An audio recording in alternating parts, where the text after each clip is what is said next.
বলছে বিড়ি খাওয়ার দোয়া হলে কে বিড়ি খেতে বসিবে এই দোয়া পড়ি বলছে বল না রে দোয়াটা কি বলছে আল্লাহুম্মা বারিক লানা ফিমা বেরি টানা ওয়া মান ইউদলিল ফালা হাদিয়া লা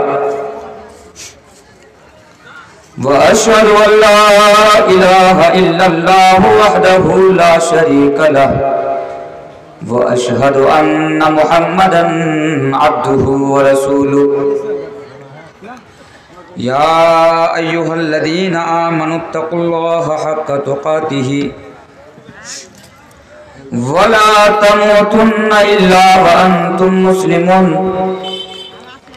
या अय्युहन्नासु तक़ू रब्बकुमुल्लज़ी खलक़कुम मिन नफ्सिन वाहिदा व खलक़ मिनहा ज़ौजहा व बस्स मिनहुमा रिजालन कसीरन व निसाअ वत्तकुल्लाह अल्लज़ी तसाअलून बिही वल अरहम इन्नल्लाह काना अलैकुम रक़ीबा या अय्युहल्लज़ीना आमनुत्तकुल्लाहा व क़ूलू क़ौलन सदीदा युस्लिह लकुम अअमालकुम व यग़फिर लकुम ज़ुनूबकुम वमन युतिइल्लाह व रसूलहु फ़क़द फ़ाज़ फ़ौज़न अज़ीमा अम्मा बअद फ़इन्न ख़ैरल हदीस किताबुल्लाह व ख़ैरुल हदी हदी मुहम्मदिन सल्लल्लाहु अलैहि वसल्लम व शर्रुल उमूरि मुहदसातुहा व कुल्लु मुहदसतिन बिदअह वकुल्ल बिदअतिन ज़लाला वकुल्ल ज़लालतिन फिन्नार अऊज़ु बिल्लाहि मिनश शैतानिर रजीम बिस्मिल्लाहिर रहमानिर रहीम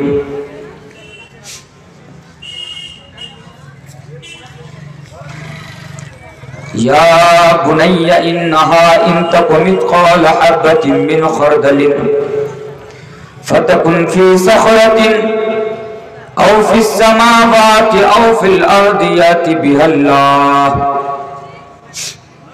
ओम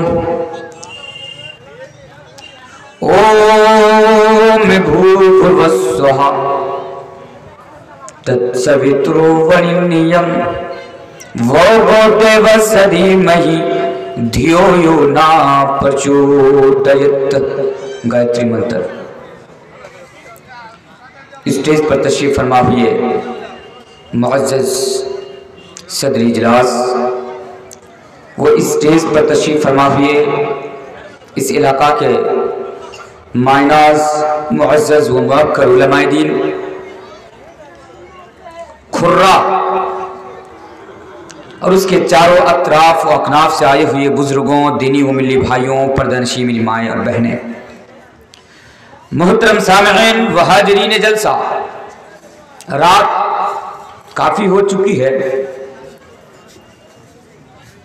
इसलिए वक्त को मद्देनजर रखते हुए बिला तमहीद आप लोगों के वक्त ज़ाय और बर्बाद न करते हुए मैं डायरेक्ट अपने उन्वान के ऊपर आना चाहता हूं। इससे पहले कि मैं अपने उन्वान के ऊपर बात शुरू करूं, मैं एक सवाल करना चाहता हूं आप लोगों से। मुझे बताइएगा, क्या आप लोग उर्दू समझते हैं? जवाब दीजिएगा, मुझे रिस्पॉन्स चाहिए। समझते हैं ना उर्दू? माशाअल्लाह। मैं आज बहुत ही आसान उर्दू में, बहुत ही आसान शब्द के जरिए से आज इंशाअल्लाह ताला मैं अपने उन्वान को आप लोगों के सामने डिफाइन करूंगा। एक मजमून लिया जाए, ऐसा तो नहीं है कि जहां दिल करे वहीं से बातें ला के आप लोगों के सामने पढ़ना शुरू कर दूं, बोलना शुरू कर दूं, तो इससे आप लोगों को कुछ फायदा नहीं होगा। एक मजमून लिया जाए, एक टॉपिक के ऊपर बात हो, तो आप लोगों को समझ में मेरी बात आ जाएगी और आप लोग समझ जाएंगे कि मैं आप लोगों को क्या मैसेज देना चाहता हूं, मैं आप लोगों को क्या संदेशा देना चाहता हूं। सामईन, आज मैं जिस उन्वान के ऊपर गुफ्तगू करूंगा, बात करूंगा, वो है कि कि हम गुनाहों से कैसे बचे। एक सवाल कीजिए, यहां बात मत कीजिएगा, आप मुझे सवाल कीजिए कि मौलाना तनवीर साहब, आप कटिहार की सरजमीन से हमारे वेस्ट बंगाल खुर्रा की सरजमीन पर आके इस उन्वान के ऊपर गुफ्तगू क्यों करना चाहते हैं? आप अगर चाहते तो किसी और उन्वान के ऊपर, किसी और टॉपिक, किसी और मजमून और विषय के ऊपर आप अपनी बात रख सकते थे, लेकिन आप इस उन्वान के ऊपर बात क्यों करना चाहते हैं? अगर ये मुझे आप सवाल करेंगे तो मेरा जवाब ये होगा कि मैं इसलिए आप लोगों के सामने इस उन्वान के ऊपर बात करना चाहता हूं क्योंकि आज हम और आप कुरान और हदीस की बातें तो सुनते हैं। मेरे भाइयों, अगर मैं गलत हूं तो मुझे माफ कीजिएगा। आपके इलाके में हर रोज, हर रात को कहीं ना कहीं जलसा होता है, बड़ी बड़ी कॉन्फ्रेंसें होती है, दूर दराज से बड़े बड़े उलमाए किराम को बुलाए जाते हैं, हम उनको बैठकर सुनते भी हैं, लेकिन आज हमारे ऊपर कुरान और हदीस की बातें असर नहीं करती। मुझे बताइए, आज से पहले भी खुर्रा की सरजमीन पर जलसा हुआ है कि नहीं हुआ है? हुआ है। क्या आपके गांव में जलसा होने के बावजूद भी आपके गांव में क्राइम में कमी आई है? क्या गुनाह में कमी आई है? नहीं है। आप नजर डाल के देखिए, आपके इस खुर्रा गांव में हर किस्म की बुराई, हर किस्म के गुनाह मौजूद है। हराम खोरी, सूद खोरी, बेहयाई, उरियानियत, जितने किस्म के गुनाह है, जितनी किस्म की बुराइयां है, हर किस्म की बुराइयां, हर किस्म के गुनाह, हर किस्म के और हर प्रकार के क्राइम आपके गांव में, आपके समाज में और आपकी सोसाइटी के अंदर मौजूद है। मुझे बताइए कि जलसा कराने से फायदा क्या होता है? कुरान और हदीस की बातें सुन के फायदा क्या होता है? कि हमसे गुनाह नहीं खत्म होता, हमारे समाज से बुराइयां खत्म नहीं होती, आखिर फायदा क्या होता है? मेरी बात समझ पा रहे हैं आप लोग? इसके लिए आज 3 चीजें आज मैं आप लोगों के सामने जिक्र करके जाऊंगा इंशाअल्लाह ताला। ऐ खुर्रा वालों, अगर आपने आज मौलवी तनवीर की बात सुन लिए और सुनने के बाद इस पर अमल कर लिए तो यकीनन आप गुनाहों से बच जाइएगा। अल्लाह को मैं गवाह बनाकर कहकर जा रहा हूं, अगर आप लोगों ने आज मेरी पूरी तकरीर सुन लिए तो इंशाअल्लाह ताला आप गुनाहों से बच जाएंगे। वरना ये चैलेंज भी मैं कर जा रहा हूं कि अगर आप मेरी बात नहीं सुनेंगे, अगर इस चीज को, जिस चीज को मैं बताना चाहता हूं, अगर आप उस चीज को अपने अंदर फिट नहीं कीजिएगा, अपने अंदर नहीं बैठाइएगा, तो आप एक रात क्या हजारों रात अगर आप जलसा सुनेंगे, कुरान और हदीस की बातें सुनेंगे, उसके बावजूद भी आप गुनाहों से नहीं बच सकते। आपके अंदर तब्दीली नहीं आएंगी और आपके अंदर बदलाव और आपके अंदर चेंजिंग नहीं आएंगी। इसके लिए जरूरी है कि आप मेरी एक एक बात को सुने। क्या आप लोग गुनाह से बचना चाहते हैं? गुनाह से बचना चाहते कि नहीं चाहते हैं? अगर गुनाह से बचना चाहते हैं, आपको कुछ करने की जरूरत नहीं है, बस एक काम कीजिए। और वो काम क्या है? आप अपने अंदर खौफे इलाही को, खशियते इलाही को, यानी अल्लाह का डर को आप अपने अंदर बैठा लीजिए। ऐ खुर्रा वालों, अगर आपने अल्लाह का डर, अल्लाह का खौफ, अल्लाह की खशियत अपने अंदर पैदा कर लेंगे तो आप दुनिया में भी कामयाब और आप आखिरत में भी कामयाब हो जाएंगे। अगर आप इस चीज को नहीं बैठा पाएंगे तो आपकी दुनिया भी बर्बाद हो जाएगी और आपकी आखिरत भी बर्बाद हो जाएगी। इसीलिए अल्लाह तबारक व तआला कुरान करीम के अंदर एक जगह पर नहीं, अब सुनिए, एक जगह पर नहीं, बहुत सारी जगहों पर और बहुत सारे मकामात पर अल्लाह तबारक व तआला ने हमें और आपको मैसेज दिया।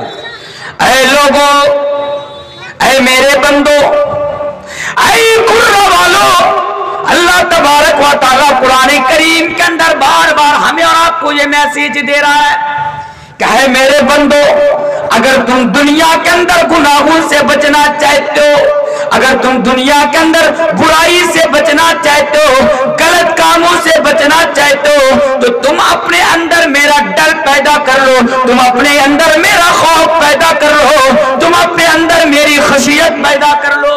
अल्लाह बार बार कहता है कि तुम लोग अपने अंदर मेरा डर पैदा कर लो, इसलिए कि अल्लाह तबारक व तआला जानता है कि जब इंसान के अंदर, जब मेरे बंदे के अंदर मेरा डर पैदा हो जाएगा, मेरा खौफ पैदा हो जाएगा, तो वो बंदा क्राइम से बच जाएगा, वो बंदा गलत कामों से बच जाएगा, वो बंदा गुनाहों से बच जाएगा।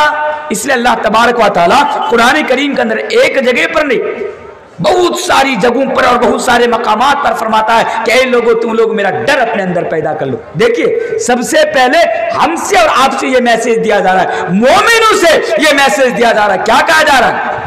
या अय्युहल्लज़ीना आमनुत्तकुल्लाह, ऐ लोगों जो अल्लाह पर और कयामत के दिन पर ईमान लाए हो, ऐ लोगों जो अल्लाह पर और कयामत के दिन पर ईमान लाए हो, जो अल्लाह पर और नबी पर ईमान लाए हो, सुनो, तुम सबसे पहले अपने अंदर खौफ इलाही को पैदा कर लो। यानी अल्लाह तबारक व तआला ये मैसेज दे रहा है कि लोगों, तुम अपने अंदर मेरा डर पैदा कर लो। सबसे पहले मुसलमानों से कहा जा रहा है, मोमिनों से कहा जा रहा है कि ऐ मोमिनों, ऐ मुसलमानों, तुम अपने अंदर मेरा डर पैदा कर लो, मेरा खौफ पैदा कर लो, तुम अपने अंदर तकवा पैदा कर लो। उसके बाद फिर अल्लाह तबारक व तआला दुनिया के तमाम इंसानों से, चाहे हिंदू हो, आप लोगों के इलाके में हिंदू है, हिंदू है कि नहीं है? इंशाअल्लाह आज उनके बारे में भी बता के जाऊंगा। देखिए, यहां पर अल्लाह ने सबसे पहले मोमिनों को मैसेज दिया, क्योंकि अल्लाह जानता है कि अगर मेरा बंदा जो मुझ पर ईमान लाया है, मेरे नबी पर ईमान लाया है, कयामत के दिन पर ईमान लाया है, अगर उसके अंदर तकवा नहीं होगा, अगर उसके अंदर खशियत इलाही नहीं होगी, अगर उसके अंदर मेरा डर नहीं होगा, तो वो मेरे ऊपर ईमान रखने के बावजूद भी वो गुनाहों से नहीं बच पाएगा, जैसा कि हम और आप हैं। आज गुनाहों से नहीं बच पा रहे। क्यों नहीं बच पा रहे? क्योंकि हमारे अंदर अल्लाह का डर नहीं है। सुनते जाइए, आज मैं साबित करूंगा कि अल्लाह का डर किस तरह इंसान को गुनाहों से बचा लेता है। सबसे पहले मोमिनों से कहा जा रहा है, उसके बाद किससे कहा जा रहा है? उसके बाद तमाम के तमाम लोगों से, चाहे हिंदू हो, तमाम के तमाम लोगों से, चाहे वो हिंदू हो, वो हिंदू धर्म के मानने वाला हो, चाहे वो ईसाई धर्म के मानने वाले हो, चाहे वो जैनी हो, चाहे वो बुद्धिस्ट हो, आसमान के नीचे इस धरती के ऊपर, चाहे वो कोई भी हो, किसी भी कम्युनिटी के हो, किसी भी धर्म के मानने वाले हो, अल्लाह तबारक व तआला ने सारे के सारे लोगों को मैसेज दिया और सारे के सारे लोगों से कहा कि लोगों, या अय्युहन्नासुत्तकू रब्बकुम, कि तुम अपने अंदर मेरा डर पैदा कर लो, तुम मेरे अंदर मेरा खौफ पैदा कर लो। क्यों? क्योंकि अल्लाह जानता है कि जब इंसान के अंदर मेरा डर पैदा हो जाएगा तो इंसान गुनाहों से बच जाएगा। अब आइए, आपको एक मिसाल देकर जा रहा हूं, सुनिए मेरी बातों को। मुझे ऐसा लगता है ना कि आप लोग मेरी बात समझ ही नहीं पा रहे। अपना क्या हमारे को बुझते पारछेन? अब तो सो रहे हैं, ऐसा भी तो नहीं है कि रात बहुत रात हुई है, मैं मानता हूं, लेकिन सुनिए जरा तवज्जो के साथ मेरी बातों को। देखिए, अगर इंसान के अंदर ना अल्लाह का डर पैदा हो जाए तो दो फायदा होता है। कितने फायदे होते हैं? दो फायदा होता है। पहला फायदा क्या है कि वो इंसान बुराई से बच जाता है, और दूसरा फायदा क्या होता है? दूसरा फायदा होता है कि वो इंसान दुनिया के अंदर किसी मोदी वोदी से नहीं डरता है। वो इंसान, जब किसी इंसान के अंदर अल्लाह का डर पैदा हो जाता है तो फिर वो इंसान दुनिया में किसी नेता से, मंत्री से, संतरी से, लंतरी से, फंतरी से वगैरह वगैरह इन लागू से नहीं डरता है। वो कौन? जिसके अंदर अल्लाह का डर पैदा हो जाता है। आपको पता है, मैं तो बहुत बोलता हूं, मुझसे जो मेरे चाहने वाले लोग हैं, जो मेरे दोस्त व अहबाब हैं, मुझसे कभी कभार पूछते हैं कि तनवीर साहब, आप इतना बोलते हैं, बड़े बड़े नेताओं के खिलाफ बोलते हैं, कि आपको डर नहीं लगता? अगर आपके ऊपर केस कर दिया जाए, अगर आपके ऊपर मुकदमा ठोक दिया जाए, अगर आपको सलाखों के अंदर डाल दिया जाए या आपको गोली मार दी जाए, तो ए मौलवी साहब, क्या आपको डर नहीं लगता इन लोगों के खिलाफ बोलते हुए? मैं कहता हूं, देखो, मैं किसी नेता उता से डरने वाला नहीं हूं, मैं अल्लाह से डरने वाला मौलवी हूं। मैं डरता हूं तो बस अल्लाह से डरता हूं, और अल्लाह की कसम, इस दुनिया में, इस रुए जमीन के ऊपर अल्लाह के अलावा ना मैं किसी से डरा हूं ना डरता हूं, और जब तक जिंदा रहूंगा ना मैं किसी से डरता रहूंगा। ये फायदा किस चीज का है? अल्लाह के डर का है। आप भी ना अगर अपने अंदर अल्लाह का डर पैदा कर लीजिएगा ना, तो आप किसी से नहीं डरिएगा, आपको किसी से डर नहीं लगेगा। और एक चीज, और इसकी जीती जागती मिसाल मैं आपको देकर जा रहा हूं, बहुत ही शॉर्टकट में देकर जा रहा हूं। आप लोगों ने सुना होगा कि कर्नाटका के अंदर अगर हमारे हिंदू भाई हो तो हमारे हिंदू भाई भी इस बात को सुने। मेरा तो दिल करता है कि उन लोगों के बारे में आज ना बताऊं, लेकिन चलिए मैं बता के ही जाता हूं। देखिए, कर्नाटका के अंदर हमारे मुस्लिम घराने की बेटियां, सुनिएगा इस बात को, अल्लाह का डर साबित करना चाहता हूं कि इंसान के अंदर जब अल्लाह का डर पैदा होता है तो इंसान को कितने फायदे होते हैं। कर्नाटका के अंदर हमारे मुस्लिम घराने की कुछ बेटियां पर्दे में, हिजाब में, बुरके में स्कूल जाती थी, कॉलेज पढ़ने के लिए जाती थी। तो कुछ नफरती चिंटू थे जो खुद को हिंदू का ठेकेदार बोलते हैं, खुद को हिंदू का ठेकेदार समझते हैं, और उन लोगों का लिबास देखिएगा भगवा कपड़ा का लिबास होगा। सुनते जाइए, डरिए मत, मैं बता के जा रहा हूं आपको। तो इन लोगों के पेट में दर्द शुरू हो गया। हमारे घर की बेटियां चड्डी पहन के स्कूल जाएंगी और मुसलमान घराने की बेटियां बुरके में स्कूल जाएंगी। उन नफरती चिंटू के पेट में दर्द शुरू हो गया। अब क्या होना था, उन लोगों ने पर्दे के खिलाफ बड़ा एहतजाज किया, उन लोगों ने पर्दे के खिलाफ बड़ा बोला और कहा कि नहीं, मुसलमान घराने की बेटियां पर्दे में, हिजाब में, बुरके में स्कूल में नहीं आ सकती है, कॉलेज में नहीं आ सकती है। बड़ा खिलाफ किया। अब क्या हुआ, कुछ दिन पहले की बात है, मैंने तो उन लोगों का मुंह तोड़ जवाब दिया था। वो यूट्यूब में भी वो वायरल वीडियो आप मेरी सुन सकते हैं, मैंने डिटेल्स में उन लोगों को जवाब दिया। आज मैं मुख्तसर में बता के जाता हूं कि जब इंसान के अंदर अल्लाह का डर पैदा हो जाता है तो क्या होता है। हमारी एक बेटी, नाम क्या था आप लोगों ने देखा होगा, मुस्कान था उसका नाम। दुबली पतली सी मासूम सी हमारी एक बेटी अपनी स्कूटी लगाकर, बाइक लगाकर कॉलेज में घुस रही थी। अब क्या होता है, मीडिया वाले दिखाते हैं, वो वीडियो बहुत ज्यादा वायरल हुई। कुछ लोग, उनकी तादाद कम से कम 50 से लेकर 100 के करीब थी, यानी 100 के करीब वो लोग थे जो अपने गले में, कुत्ता के गले में देखिएगा एक पट्टा होता है, पट्टा, उसी तरह कुत्ते की तरह अपने गले में भगवा कलर का पट्टा डालकर उनको डराना चाहा। एक बात भी बोल के जा रहा हूं, ऐसा ना हो कि आप कल बोलेंगे अरे साहब मौलाना तनवीर आलम तो हिंदुओं के खिलाफ बोल रहे थे, भड़काऊ भाषण दे रहे थे। नहीं, मैं हिंदू के खिलाफ नहीं हूं, मैं हमारे हिंदू भाइयों के खिलाफ नहीं हूं, मैं उन गुंडू के खिलाफ हूं। कौन गुंडू के खिलाफ? जो खुद को हिंदू का ठेकेदार समझते हैं। अरे वो क्या, उसका बाप भी हिंदू धर्म को नहीं जानता जितना मैं जानता हूं, इसलिए मैं बता के जा रहा हूं आपको। सुनिए, एक गलतफहमी अपने दिमाग में मत पालिए कि मैं हिंदू के खिलाफ बोल के जा रहा हूं। नहीं, मैं हमारे हिंदू भाइयों से बड़ा मोहब्बत करता हूं, और इस बात को भी याद रखिए, मैं देश के संविधान के खिलाफ नहीं बोलता हूं। अरे देश का संविधान मैंने भी पढ़ा है, मैं भी देश के संविधान को जानता हूं, और संविधान के दायरे में आकर मैं आप लोगों के सामने बात करके जा रहा हूं। उसके बावजूद भी अगर मुकदमा चलेगा तो मौलवी तनवीर पर चलेगा, केस होगा मेरे ऊपर होगा, फांसी के तख्तेदार पर, फांसी पर लटकाया जाएगा तो मौलवी तनवीर को लटकाया जाएगा, आपको नहीं लटकाया जाएगा, इसलिए डरिए मत। आपको पता है, कुछ दिन पहले मेरा मिदनापुर में प्रोग्राम था, मिदनापुर में मेरा प्रोग्राम था, मैं तकरीर कर रहा था, इतने में एक साहब आए और मुझे पर्ची लिख कर दे दिए कि साहब ऐसा मत बोलिए, अगर ऐसा बोलेंगे तो आपको अरेस्ट कर लिया जाएगा। मैंने कहा साहब डरिए, आप डरिए इन लोगों से, मैं डरने वाला नहीं हूं, मैं तो हक बोलता हूं और कयामत जब तक जिंदा रहूंगा इंशाअल्लाह ताला मैं हक बोलता रहूंगा। इसलिए सुनते जाइए। हमारी वो बहन मुस्कान बुरके में कॉलेज में जा रही थी, तो वो लोग 100 के करीब आए, और आने के बाद पुरुषोत्तम जय श्री राम का नारा जोर जोर से लगाना शुरू कर दिया। जय श्री राम, जय श्री राम, जय श्री राम। तुम लगाओ, हमें कोई प्रॉब्लम नहीं है। अरे साहब तुम जय श्री राम का नारा लगाओ, हमें कोई प्रॉब्लम नहीं। अरे स्कूल के गेट के सामने क्या तुम 24 घंटे जय श्री राम का नारा लगाते रहो, हम मुसलमानों को कोई प्रॉब्लम नहीं। लेकिन वो लोग, वो नादान, वो बेवकूफ समझते हैं कि मुस्कान के सामने जाकर जय श्री राम का नारा लगाऊंगा तो मुस्कान डर जाएगी। वो लोग समझते हैं कि मुस्कान के सामने जाकर जय श्री राम का नारा लगाऊंगा तो मुस्कान डर जाएंगी। लेकिन मेरे भाइयों, मुस्कान नहीं डरी।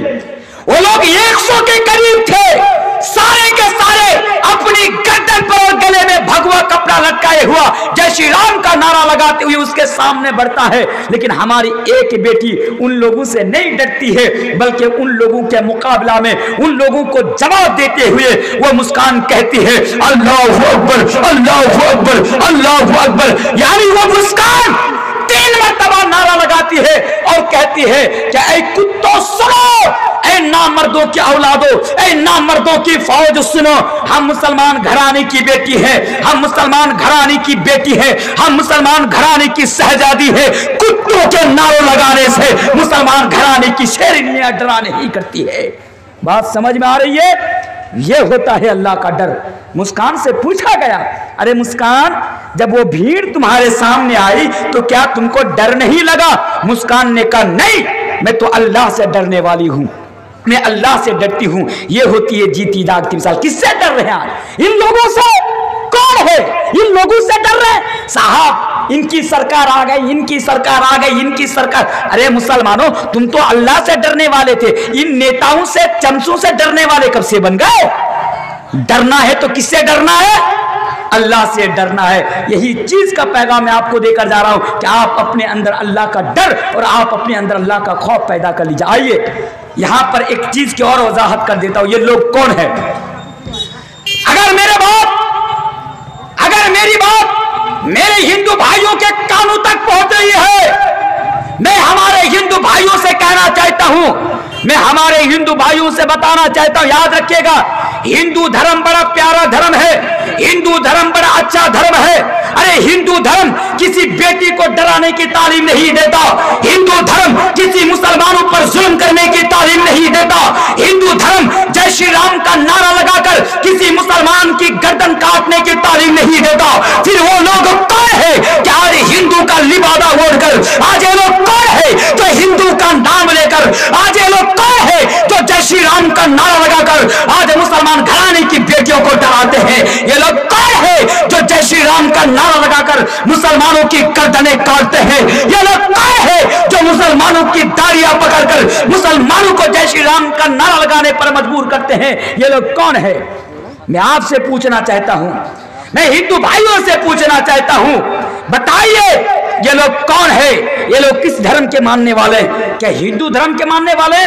मैं चैलेंज की तौर पर बता के जाता हूं, है कोई माई का लाल जिसने मां का दूध पिया हो, वो आए मेरे सामने और वो साबित कर दे कि मौलाना तनवीर साहब आप गलत बोल रहे हैं, मौलाना तनवीर साहब आप झूठ बोल रहे हैं। ये लोग हिंदू धर्म के मानने वाले हैं, जय श्री राम के मानने वाले हैं, आकर मुझसे कोई साबित कर दे। साहब एक ही बात कहकर जा रहा हूं, ये लोग किसी धर्म के मानने वाले लोग नहीं है। ये लोग जो आज रास्तों पर भगवा कपड़ा पहनकर गुंडागर्दी करते हुए नजर आते हैं, ये लोग हिंदू धर्म के मानने वाले नहीं, जय श्री राम के रामचंद्र जी के मानने वाले लोग नहीं है। फिर ये लोग कौन है? ये लोग गोडसे के मानने वाले हैं। गोडसे कौन है पता है?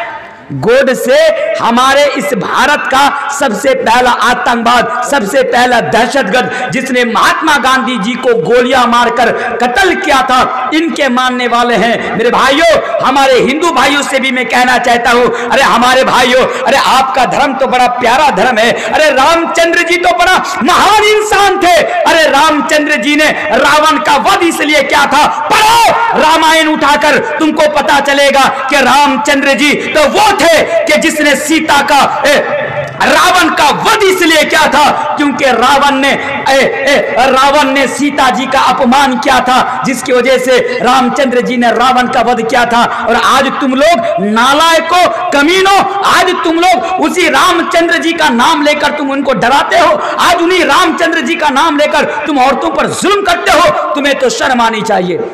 मेरे प्यारे साथियों, अल्लाह का डर आप अपने अंदर पैदा कर लीजिए।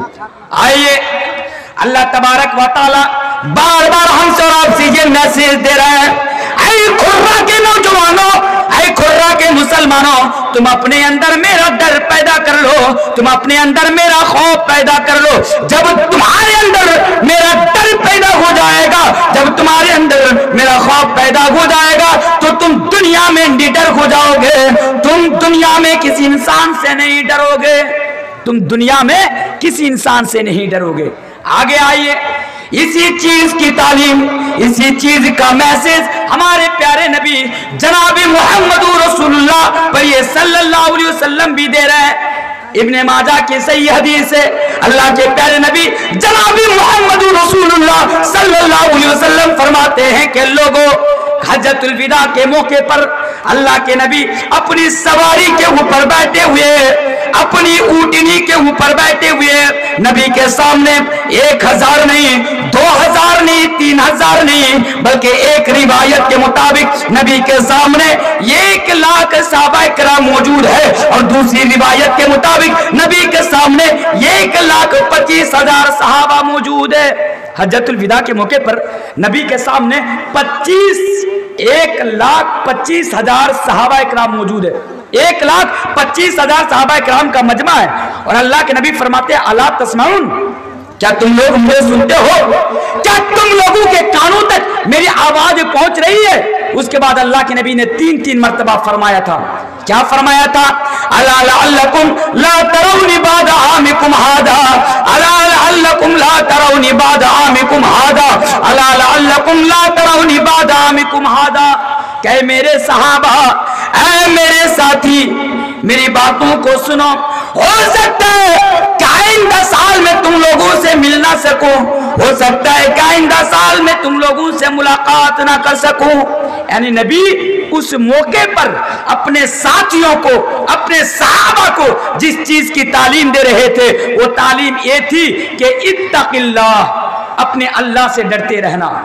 फिर से नबी भी, अल्लाह भी, नबी भी बार बार हमें और आपको इस चीज का मैसेज और इस चीज का पैगाम देकर जा रहे हैं कि लोगों, इत्तक़िल्लाह, अल्लाह से डरो, अपने अंदर अल्लाह का डर पैदा कर लो। इत्तक़िल्लाह, अपने अंदर अल्लाह का खौफ पैदा कर लो। आपको पता है, और एक जगह पर नबी करीम सल्लल्लाहु अलैहि वसल्लम ने बयान फरमाया। क्या बयान फरमाया? क्या मेरे लोगों, ऐ मेरी उम्मत के लोगों सुनो, इत्तक़िल्लाह, तुम अल्लाह से डरो। हैज़ुमा कुंता, तुम जहां भी रहो, जिस हाल में भी रहो, जिस हालात में भी रहो, जिस परिस्थिति में रहो, तुम अल्लाह से डरते रहो। नबी ने भी इस चीज का मैसेज दिया। क्या फरमाया? अल्लाह से डरते रहो जहां भी रहो। मिसाल देकर समझाऊं, मुझे ना वो माहौल नहीं मिल रहा है जो माहौल में मेरी तकरीर हुआ करती है। मैं आपके इलाके में तो पहली मर्तबा आज यहाँ पे आना हुआ है। अल्हम्दुलिल्लाह, मौलवी तनवीर तो पूरे हिंदुस्तान की सरजमीन पर मेरा जाना होता है। अल्हम्दुलिल्लाह, आप यूट्यूब उठाकर देखिए, हजारों तकरीरें, सैकड़ों तकरीरें यूट्यूब की दुनिया पर मेरी पड़ी हुई है। हजारों की तादाद में मेरी तकरीर हुआ करती है, मेरा बयान हुआ करता है। लेकिन मुझे बयान करने के लिए, मुझे तकरीर करने के लिए जिस माहौल की जरूरत पड़ती है ना, वो माहौल आज मुझे मिला नहीं है। मुझे तो ऐसा महसूस हो रहा है कि आप लोग मेरी बातों को समझ ही नहीं पा रहे हैं। मैं बातें कर रहा हूं और आपके सर के ऊपर से मेरी बात गुजर रही है, जिसकी वजह से मैं ताजपुर में आया था इसी साल, तो मैं उर्दू में नहीं बंगला में तकरीर करके गया था। ताजपुर की बात करके जा रहा हूँ, क्योंकि माहौल मुझे नहीं मिल रहा। मुझे ऐसा लग रहा है कि आप लोग मेरी बातों को नहीं समझ। बंगला बोलने वाले, बंगला समझने वाले, बंगला खाने वाले लोग हैं, उर्दू कहाँ से समझेंगे? फिर भी कुछ लोग समझ रहे हैं, ये अल्लाह की बड़ी मेहरबानी है। फिर भी सुनते जाइए, बड़ा आसान लफ्ज में बोल के जा रहा हूँ मैं आप लोगों के सामने। अल्लाह का डर, कहीं भी रहो अल्लाह से डरते रहो। फायदा क्या होगा कि तुम गुनाहों से बच जाओगे। मिसाल के तौर पर रास्ते से जा रहे, सुनिए मेरी बातों को, रास्ते से जा रहे, किसी ने आपकी गर्दन पर तलवार रख दी, किसी ने आपकी गर्दन पर तलवार रख दी और कहा तुम किस धर्म के मानने वाले हो? अब आप दिल ही दिल में कहे यार, अगर मैं कहूं कि मैं मुसलमान हूं तो मेरी गर्दन काट दी जाएगी, मेरा सर काट दिया जाएगा, तो चलो मैं कह देता हूं कि मैं फला धर्म के मानने वाला हूं। मैं उनके डर की वजह से आप धर्म परिवर्तन कर रहे हैं, धर्म को तब्दील कर रहे, बदल रहे। नहीं, डरने की जरूरत नहीं है। अल्लाह के नबी फरमाते उस हालात में भी जब तुम्हारी गर्दन पर तलवार रख दी जाए और तुमसे कहा जाए कि किस धर्म के मानने वाले हो, किस रिलीजन के मानने वाले हो, उस वक्त भी डरना तो बस अल्लाह से डरना। किससे डरना? अल्लाह से डरना। कौन कह रहा है? इत्तक़िल्लाह हैसुमा कुंता, जब भी डरो अल्लाह से डरो, जहां भी रहो अल्लाह से डरो। सिर्फ इस हालात में भी नहीं, अब रात के 12 बजे आप घर में गए, जलसा सुन के घर में गए, घर में जाने के बाद अब आपके हाथ में मोबाइल फोन है, बात समझ में आ रही है, आपके हाथ में मोबाइल फोन है। अब दिल करता है चलो साहब एक गाना सुन लेता हूं। कौन सा गाना?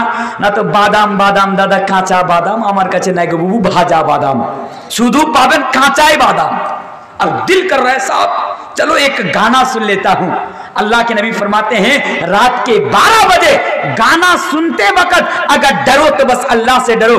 क्यों? जब तुम अल्लाह से डरोगे ना तो गुनाहों से बच जाओगे। इसकी एक मिसाल देके जाता हूं, एक बड़ी जबरदस्त और बड़ी प्यारी हदीस में आपको सुना कर जाता हूं। यह हदीस इब्ने माजा की हदीस है और हदीस के रावी हजरत सौबान रजी अल्लाह तआला अन्हु है। अल्लाह अलबानी रहमतुल्लाह अलैह इस हदीस को सही करार देते। जरा हदीस पर जरा गौर कीजिए और हदीस को जरा सुनिए। अच्छा बताइए इंसान कितने प्रकार से गुनाह करते हैं? कितने प्रकार से? 2 प्रकार से गुनाह करते कि नहीं करते हैं? इंसान 2 प्रकार से गुनाह करते हैं। एक होता है जाहिरी तौर पर गुनाह करना और एक होता है बातिनी तौर पर गुनाह करना। बात को सुनिए, हदीस को सुनिए। इंसान जो है ना वो 2 तरह से गुनाह करते हैं, एक होता है जाहिरी तौर पर और एक होता है बातिनी तौर पर। जाहिरी तौर पर यानी लोगों की नजर के सामने गुनाह करते हैं। इसकी एक मिसाल दे देता हूं। माह रमजान में, रमजान के महीने में एक आदमी चाय की दुकानों पर बैठकर, मान लीजिए सोलपाड़ा है, सोलपाड़ा में चाय की दुकानों पर बैठकर वो चाय पी रहा है, चाय पी रहा है। अब बताइए रमजान के महीने में बिला उज्र रोजा छोड़कर चाय पीना ये हलाल है या हराम है? क्या है? हराम है ना, हराम है। अब आपके खुर्रा के इमाम साहब उस रास्ते से गुजर रहे हैं। अब इमाम साहब की नजर जब इस इंसान पर पड़ी जो रमजान के महीने में चाय की दुकानों पर बैठकर चाय पी रहा है, तो इमाम साहब ने कहा क्या रे नालायक, तुम इतने बड़े हो गए हो, तुम रोजा नहीं रखते हो और रमजान के महीने में तुम दुकान में चाय पीते हो, तुम्हें शर्म नहीं आती? जाओ चुल्लू भर पानी में डूब कर मर जाओ। वो क्या जवाब देता है? अरे मौलवी साहब जब अल्लाह से नहीं डरना तो लोगों से क्या डरना। जवाब आता है कि नहीं आता? अरे मौलवी साहब जब अल्लाह से नहीं डरना तो लोगों से क्या डरना, ये जवाब आता है। तो ये होता है जाहिरी तौर पर गुनाह करना, ये होता है जाहिरी तौर पर गुनाह करना और एक होता है छिप कर गुनाह करना। मसलन मान लीजिए मिसाल के तौर पर आपके खुर्रा में जो इमाम साहब है ना वो बीड़ी पीते हैं, वो बीड़ी पीते हैं। माफ कीजिएगा अगर इमाम साहब मेरे नजदीक हो तो मैं मिसाल देके जा रहा हूं, ये मत समझिएगा कि खुर्रा के इमाम साहब बीड़ी पीते हैं। मैं मिसाल देकर जा रहा हूं, हदीस में समझाऊंगा, हदीस सुनाऊंगा तो आपको बात समझ में आएगी। अब इमाम साहब बीड़ी पीते हैं, बीड़ी पीने की लत। आप लोग बीड़ी पीते कि नहीं पीते? पीते हैं ना? आप लोग बीड़ी पीते कि नहीं पीते हैं? पीजिए, मैं बोल के जाता हूं बीड़ी पीजिए। जब तक दिन में आप 14 बीड़ी नहीं पीजिएगा ना, कल कयामत के रोज आपको नजात नहीं मिलेगा, जन्नत में नहीं जा सकते। सच बोल रहा हूं, आप ज्यादा से ज्यादा बीड़ी पीजिए। और अगर सबसे पहले मरने की चाहत हो, बहुत जल्दी मरने की चाहत हो तो और बीड़ी पिया कीजिए, जल्दी मरने का काम आएगा, जल्दी मर जाइएगा। क्यों बोलूं कि बीड़ी पीना हलाल है या हराम है? बोलते बोलते थक गया। कुछ साहब ने तो एक रास्ता निकाल दिया कि मकरू है, बीड़ी पीना मकरू है। तेरे बाप के घर की दलील है ये मकरू है? आजा मेरे सामने, तुझे बताता हूं कि बीड़ी पीना मकरू है, हलाल या हराम है। साहब कहां कहां से फतवा लाते हैं, मैं तो उधर जाऊंगा नहीं। बस इतना समझ के, इतना बोल के जाता हूं कि ज्यादा से ज्यादा बीड़ी पीजिए। हाँ, दुआ पढ़ पढ़ कर बीड़ी पीजिए। बीड़ी पीने की दुआ जानते कि नहीं जानते? जानते बीड़ी पीने की दुआ? नहीं जानते? अरे साहब बीड़ी भी पीते हैं, बीड़ी पीने की दुआ नहीं जानते? तो सुनिए मिसाल देके जा रहा हूं। एक साहब है ना, एक नौजवान है, मैं बंगला में बोल दूं उदाहरण, सब समझ में जाएंगे। একটা যুবক ছেলে আলহামদুলিল্লাহ আমাকে বাংলাভাষী, বাংলা বলতে পারি। তো একটা যুবক ছেলে আমার কাছে এসে জিজ্ঞাসা করছে যে তানভীর সাহেব আপনাকে একটা প্রশ্ন করতে চাই। আমি বললাম কি প্রশ্ন বলো? বলছে আচ্ছা বলুন তো ভাত খাওয়ার কি দোয়া আছে? আমি বলছি আরে না লাইক তুই একদিন দোয়া পড়িসনি, দোয়া না পড়ে তুই ভাত খেয়েছিস? তো বলছি আমি তো দোয়া জানি না। আমি বলছি হ্যাঁ রে ভাত খাওয়ার দোয়া আছে। বলছে মৌলভী সাহেব দুধ খাওয়ার দোয়া আছে? আমি বলছি হ্যাঁ দুধ খাওয়ারও দোয়া আছে। তখন আবার বলছে মৌলভী সাহেব বিড়ি খাওয়ার দোয়া আছে? না লাইক কোথায় কার বিড়ি খাওয়া আবার কোনো দোয়া হয়? তো বলছে না মৌলভী সাহেব বিড়ি খাওয়ার দোয়া আছে, আপনি তাহলে জানেন না। আমি বলছি আচ্ছা বিড়ি খাওয়ার দোয়া আছে? দুইবার ফজিলত করেছি, 14 বছর মাদ্রাসাতে পড়াশোনা করেছি, ইসলামকে নিয়ে এখন রিসার্চ করছি, আর তুই বলছিস বিড়ি খাওয়ার দোয়া আছে আর আমি জানি না। আচ্ছা তুই বলতো বিড়ি খাওয়ার দোয়া কি? বলছে বিড়ি খাওয়ার দোয়া হলে কে বিড়ি খেতে বসিবে এই দোয়া পড়ি। বল না রে দোয়াটা কি? বলছে আল্লাহুম্মা বারিক লানা ফিমা বেড়ি টানা। বলছে এটা বিড়ি খাওয়ার দোয়া। তাই বিড়ি খাওয়ার আগে দোয়াটা পড়ে দিবেন, লাভ কি হবে? ক্যান্সার তো হবে, এটা আলাদা ব্যাপার, তাড়াতাড়ি মরবেন, এটা বেনিফিট হবে। বেশি বেশি বিড়ি খান, একটা শেষ হবে আর একটা খান। এমন মাথা মোটা লোক আছে, বলতে লজ্জা লাগছে, কে বিড়ি না খেলে তো এখন তার হারা হবে না। এত বড় নালায়, ওই বিড়ি নাকে একটু গুগলে উঠিয়ে খেয়ালিস, সবচেয়ে বেশি ভালো হবে। अजीब है मेरे भाइयों, दीन का हमने मजाक बना के रख दिया। पीते भी हैं तो हलाल समझकर पीते हैं, पीते भी हैं तो हम उसको गुनाह भी नहीं समझते हैं। ये मामलात है आज हमारे सामने, आपके सामने। तो क्या बता रहा था? एक होता है जाहिरी तौर पर गुनाह करना और एक होता है बातिनी तौर पर गुनाह करना। तो जब इमाम साहब बीड़ी पीते हैं, अब इमाम साहब समझते हैं कि अगर मैं लोगों की नजर के सामने अगर बीड़ी पीऊंगा तो लोगों की नजर में मेरा मकाम घट जाएगा, मेरा मर्तबा घट जाएगा। तो इमाम साहब क्या करते हैं? मकई की खेत में जाकर बीड़ी पीते हैं, मकई में खेत की। अब मान लीजिए इमाम साहब के मोबाइल में मोबाइल है, अब इमाम साहब भी गाना सुनते हैं।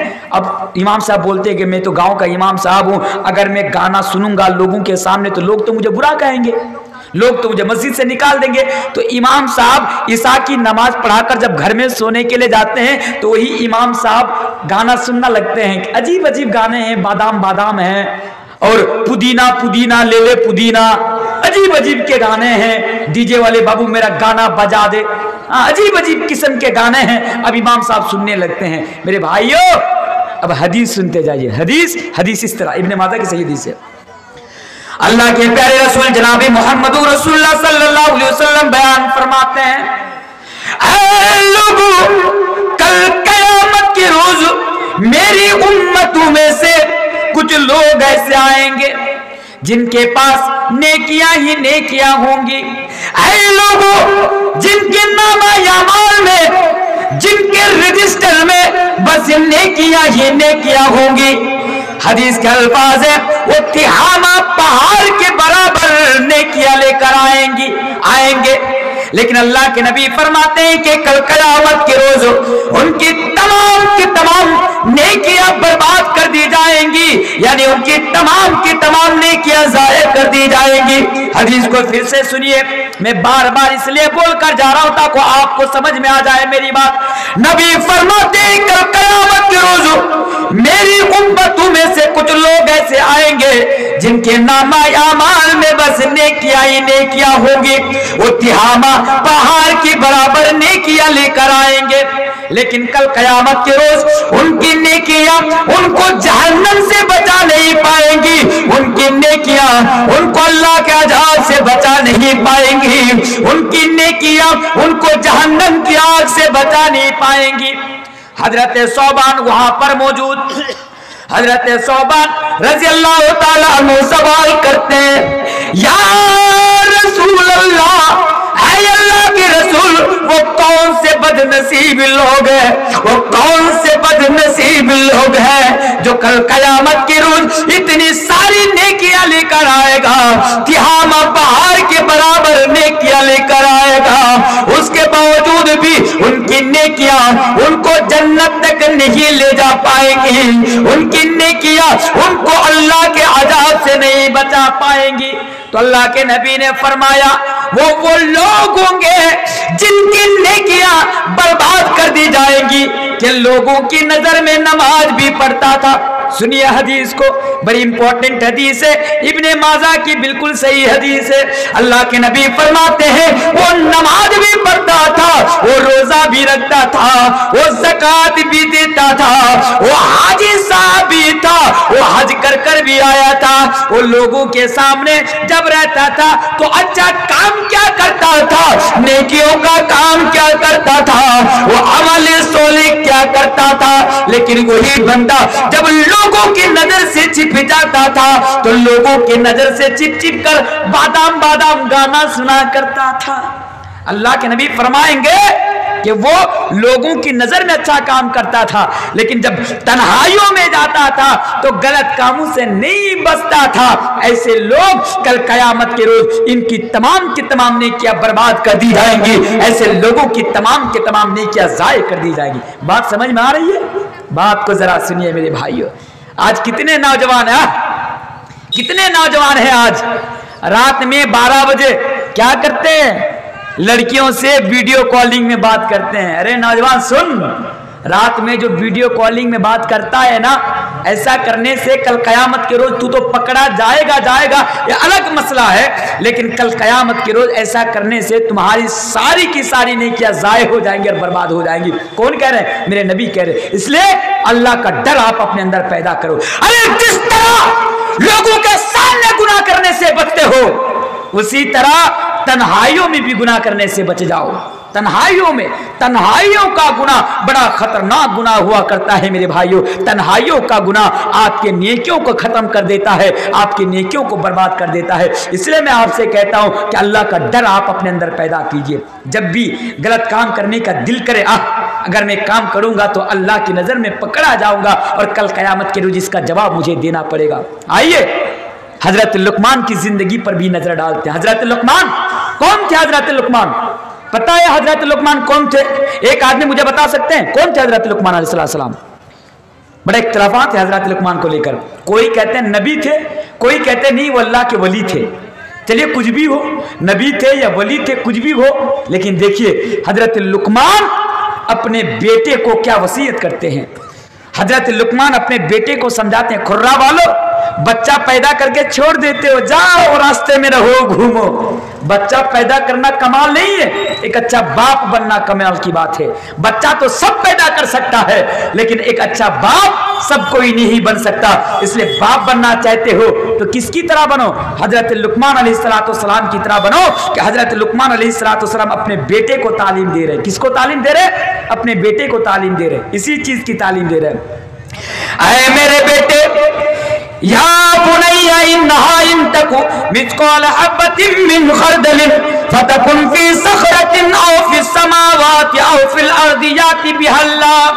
ऐ लोगों, ऐ कुर्रा वालों, अगर तुम्हारे घर में बेटा हो, अगर तुम्हारे घर में औलाद हो तो हजरत लुकमान अलैहिस्सलाम की तरह बाप बनना सीखो।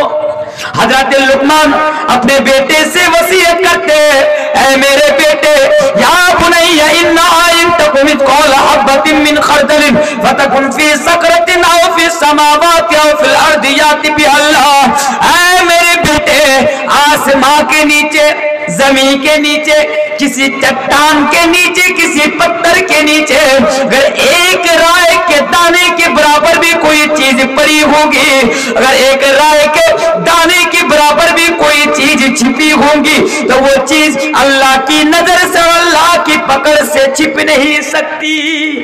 एक बाप अपने बेटे को तालीम देते हैं कि मेरा बेटा, अगर एक राय के दाने के बराबर भी अगर कोई चीज दुनिया के किसी भी कोने में पड़ी रहेगी तो वो अल्लाह की नजर से नहीं बच, यानी वो भी अल्लाह की नजर से वो चीज नहीं छिप सकती, यानी अल्लाह उसको भी सामने लेकर आएगा। ये कहकर हजरत लुकमान अलैहिस्सलाम अपने बेटे को मैसेज दे रहे हैं कि मेरा बेटा, जहां भी रहना, जिस हाल में भी रहना, जिस परिस्थिति में रहना, अगर डरना तो बस अल्लाह से डरना। कोई भी काम करने का दिल करे तो ये समझ लेना, ये सोच लेना कि कोई देखे या ना देखे, किसी को पता चले या ना चले, अल्लाह देख रहा है और कल कयामत के दिन इसके बारे में मुझे जवाब देना पड़ेगा।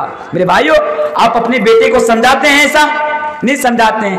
अरे आप तो बाप बनना ही नहीं जानते। यूट्यूब में जाइएगा, मेरी एक तकरीर पड़ी हुई है यूट्यूब पर कि बाप कैसे बना जाता है, सुनिएगा। मैंने वहां पर बहुत सारी मिसालें, बहुत सारी हदीसें मैंने वहां पर बयान किया है कि एक बाप को कैसा बनना चाहिए और एक बाप कैसे बना जाता है। एक बाप, हजरत लुकमान अपने बेटे से कह रहे हैं कि बेटा, गुनाह से बच जाना, जिस हाल में रहना, जिस परिस्थिति में रहना, अल्लाह से डरते रहना, क्योंकि कल कयामत के रोज तुम्हारा कोई भी अमल, कोई भी काम अल्लाह की नजर से छिप नहीं सकता। एक बाप अपने बेटा को यह तालीम दे रहे हैं और हम बाप हैं कि बेटा से कहते हैं, बेटा जा एक पैकेट बीड़ी लेके आ, बेटा को बेचते कि नहीं बेचते बीड़ी लाने के लिए? कितने बाप हैं, नालायक है, कितने कितने कमबख्त हैं कि अपने बेटा को कहता है जा एक पैकेट बीड़ी लेके आ। अब बेटा गया एक दिन बीड़ी लाने के लिए, एक दिन ला के दे दिया, दूसरे दिन फिर से जब वो बीड़ी के पैकेट से बीड़ी खत्म हो गई, दूसरे दिन भी बाप ने कहा कि बेटा जा और एक पैकेट बीड़ी लेके आ। बेटा गया और एक पैकेट बीड़ी लेके आया। ऐसे करते करते बेटा सोचता है कि आखिर इसमें क्या है, आखिर इसमें क्या है कि मेरा बाप पीता है और मुझे भेजने के मुझे लाने के लिए भेजता है। तो बेटा एक दिन पैकेट से बीड़ी निकाल कर पी लिया। बेटा एक दिन बीड़ी पैकेट से निकाल कर पी लिया तो बेटा को बड़ा मजा आया। अब जब बेटा को बड़ा मजा आया, बाप तो पहले से हरामखोर था, बेटा भी बाप को देख देकर हरामखोर बन गया। हरामखोर, मैं गाली नहीं दे रहा हूं, माफ कीजिएगा। आप कहेंगे मौलाना साहब आप तो गाली भी दे रहे हैं। नहीं, मैं गाली नहीं देता हूं, मैं तो हरामखोर इसलिए कह रहा हूं क्योंकि हरामखोर का माना होता है हराम खाने वाला। हरामखोर का माना होता है हराम खाने वाला। ये कोई गाली नहीं है, आप ये मत समझिए कि मैं आपको गाली दे रहा हूं। तो मेरे भाइयों, एक अच्छा बाप बनने की कोशिश कीजिए। अल्लाह का डर इंसान को गुनाहों से बचा लेता है। एक बड़ा जबरदस्त वाकया मैं आपको बता कर जाता हूं। ये वाकया जो मैं बता के जा रहा हूं, ये वाकया आपको कहां मिलेगा? एक किताब है, उस किताब का नाम है उसदुल गाबा फिल मारिफती सहाबा। वो किताब अरबी में है, बड़ा जबरदस्त वाकया है। इस वाकया को जरा सुनिए कि जब इंसान के अंदर अल्लाह का डर पैदा हो जाता है, जब इंसान के अंदर अल्लाह का डर होता है तो वो इंसान किस तरह गुनाहों से और वो इंसान किस तरह बुराई से बच जाता है। अल उसदुल गाबा फिल मारिफती सहाबा का ये वाकया है। हजरत अब्दुल्लाह इब्ने उमर रास्ते से गुजर रहे हैं। एक खुर्रा वालों, इस वाकया को सुनो कि एक इंसान जब उसके अंदर अल्लाह का डर पैदा हो जाता है तो इंसान किस तरह गलत कामों से बच जाता है।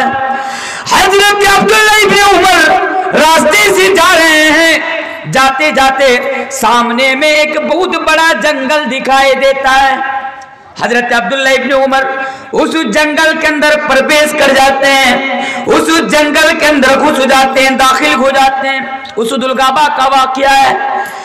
घुसने के बाद हजरत अब्दुल्लाह इब्ने उमर देखते हैं कि जंगल के अंदर एक बकरी का चरवाहा बकरियां चरा रहा है। बकरी का चरवाहा समझते हैं?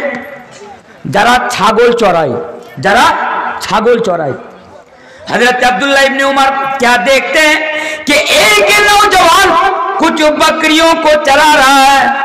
हजरत अब्दुल्लाह इब्ने उमर उसके पास जाते हैं। जाने के बाद उससे सवाल करते हैं, उससे कहते हैं ऐ मेरे भाई, मैं बहुत दूर से सफर करके आ रहा हूँ, मैं बहुत दूर से सफर कर आ रहा हूँ, मैं मुसाफिर हूँ, मुझे भूख लगी है। तुम्हारे सामने इतनी सारी जो बकरियां हैं, इन बकरियों में से बीनी शातन तुम मुझे एक बकरी बेच दो, तुम मुझे एक बकरी फरोख्त कर दो।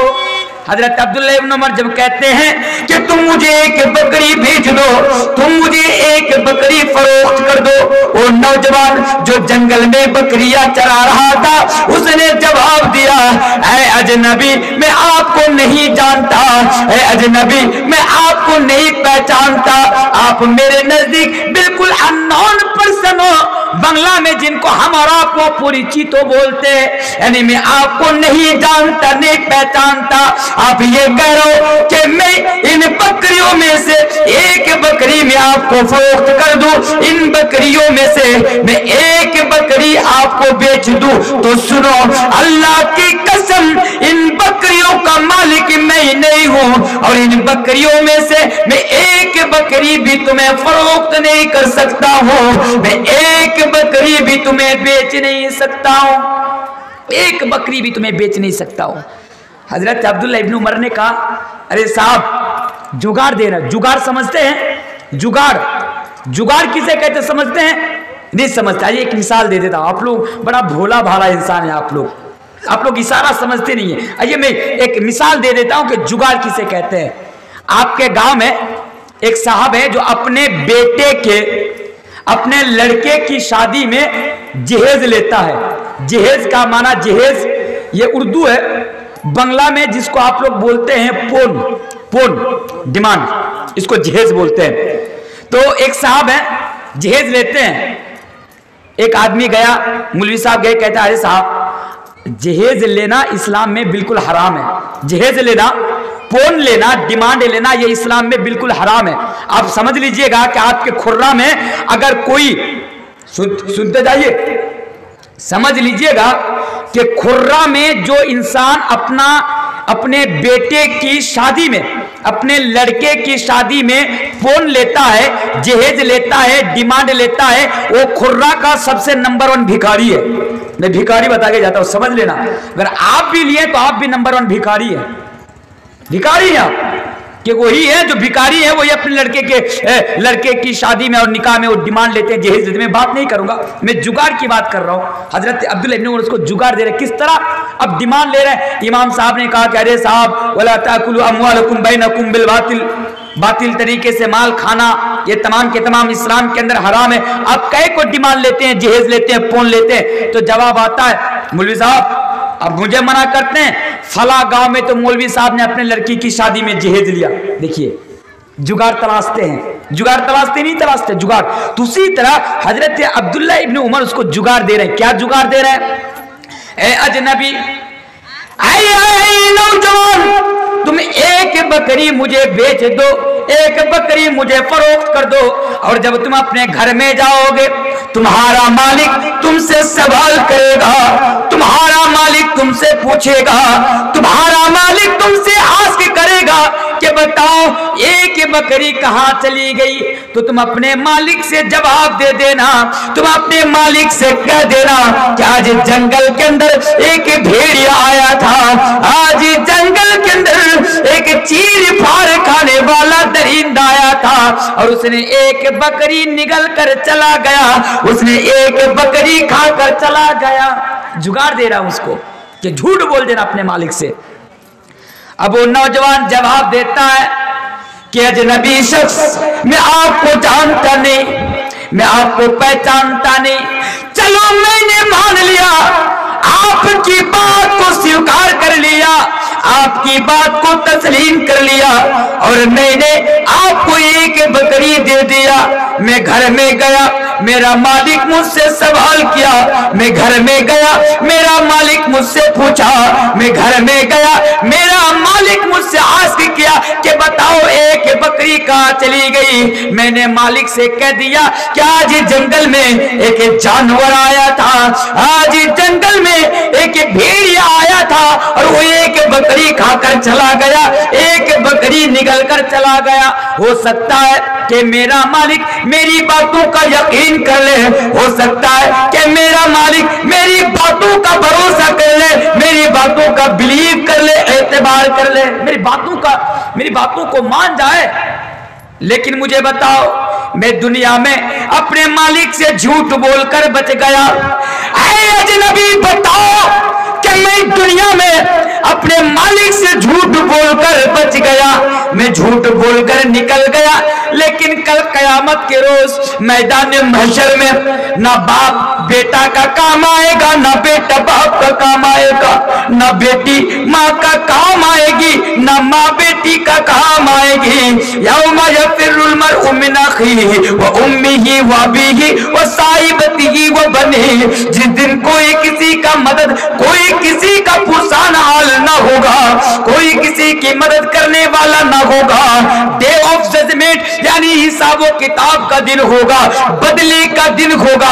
बताओ, अगर आज मैंने तुमको बकरियां खरीद बेच दी और मेरा मालिक से झूठ बोलकर निकल गया, कल कयामत के रोज जब अल्लाह की अदालत में मेरी पेशी होगी, जब अल्लाह की अदालत में मुझे हाजिर किया जाएगा, जब अल्लाह की अदालत में मुझे बुलाया जाएगा, तो मैं अल्लाह की नजर से मैं कैसे बचूंगा, मैं अल्लाह की अदालत से कैसे बचूंगा। ये होता है अल्लाह का डर। खुर्रा वालों, गलत कामों से बचना चाहते हो, बुराई से बचना चाहते हो, आपको कुछ करने की जरूरत नहीं है। बस एक चीज आप अपने अंदर बैठा लीजिए, अल्लाह का डर। क्या अल्लाह देख रहा है? अल्लाह का डर। आइए और एक हदीस सुना के जाता हूं अल्लाह के डर के ताल्लुक से, कि अल्लाह का डर जब आप अपने अंदर पैदा कर लीजिएगा तो फायदा क्या होगा। फायदा देखिए, सही बुखारी की हदीस है, यह हदीस सही बुखारी के अंदर भी आई है, मुस्लिम के अंदर भी आई है। हदीस सुनते जाइए नौजवानों, खास करके मैं आपसे यह हदीस सुना कर जाता हूं। ऐ नौजवानों, लड़कियां तुम्हें बुलाती है, तुम गाजल यानी रायगंज होटल में चले जाते हो, लड़कियां तुम्हें बुलाती है, तुम खगड़ा मेला घूमने के लिए चले जाते हो, लड़कियां तुम्हें बुलाती है, दलकुला में जाकर किसी ओयो होटल में 500 रुपया देकर रूम किराए पर ले लेते हो। सुनो, हदीस सुनते जाओ, तुम्हारे लिए ये हदीस मैं पढ़कर जा रहा हूं। अल्लाह के प्यारे नबी जनाब मोहम्मद रसूलुल्लाह सल्लल्लाहु अलैहि वसल्लम बयान फरमाते हैं, सबअतुन युदिल्लुहुमुल्लाहु फी दिल्लिही यौमा ला दिल्ला इल्ला दिल्लुहु। 7 तरह के लोग, 7 किस्म के लोग, 7 प्रकार के लोग कल कयामत के रोज जिसको अल्लाह तबारक व तआला सूरज की गर्मी से बचाकर अपने अर्श के साए तले जगह अता फरमाएगा। हदीस बड़ी जबरदस्त है, बस हदीस को सुनते जाइए। 7 तरह के लोगों को, 7 किस्म के लोगों को और 7 प्रकार के लोगों को अल्लाह सूरज की गर्मी से बचा लेगा। सूरज की गर्मी से बचा लेगा मतलब देखिए, एक हदीस के मुताबिक ना दिन के उजाले में, चाहिए बताइए आपके खुर्रा में दिन में सूरज निकलता है कि नहीं निकलता? सूरज निकलता है ना।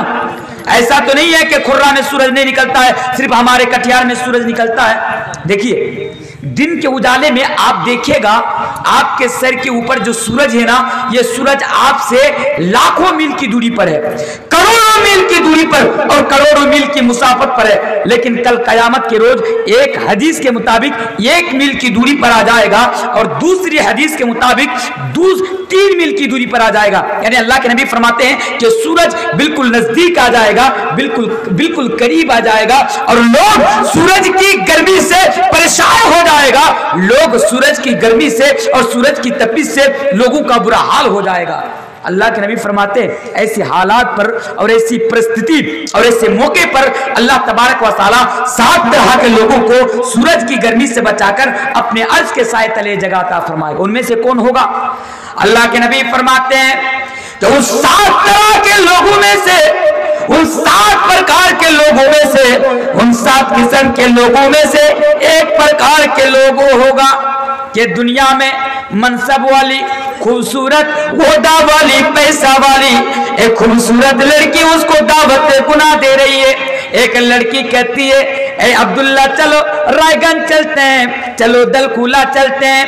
ऐ लोगों, उन 7 तरह के लोगों में से एक किस्म के लोग होंगे, एक प्रकार के लोग होंगे कि आज आपके खुर्रा में जलसा है, खुर्रा में किसी लड़की का फोन आपके मोबाइल में आ गया और आपसे कहा, ए हमारे गांव में जलसा है, मम्मी पापा सब जलसे में चले गए, घर पूरा खाली, आ जाओ हम दोनों घर में बादाम बादाम करेंगे, आ जाओ। आपको बुला रही है लड़की, दावत गुनाह दे रही, आ जाओ।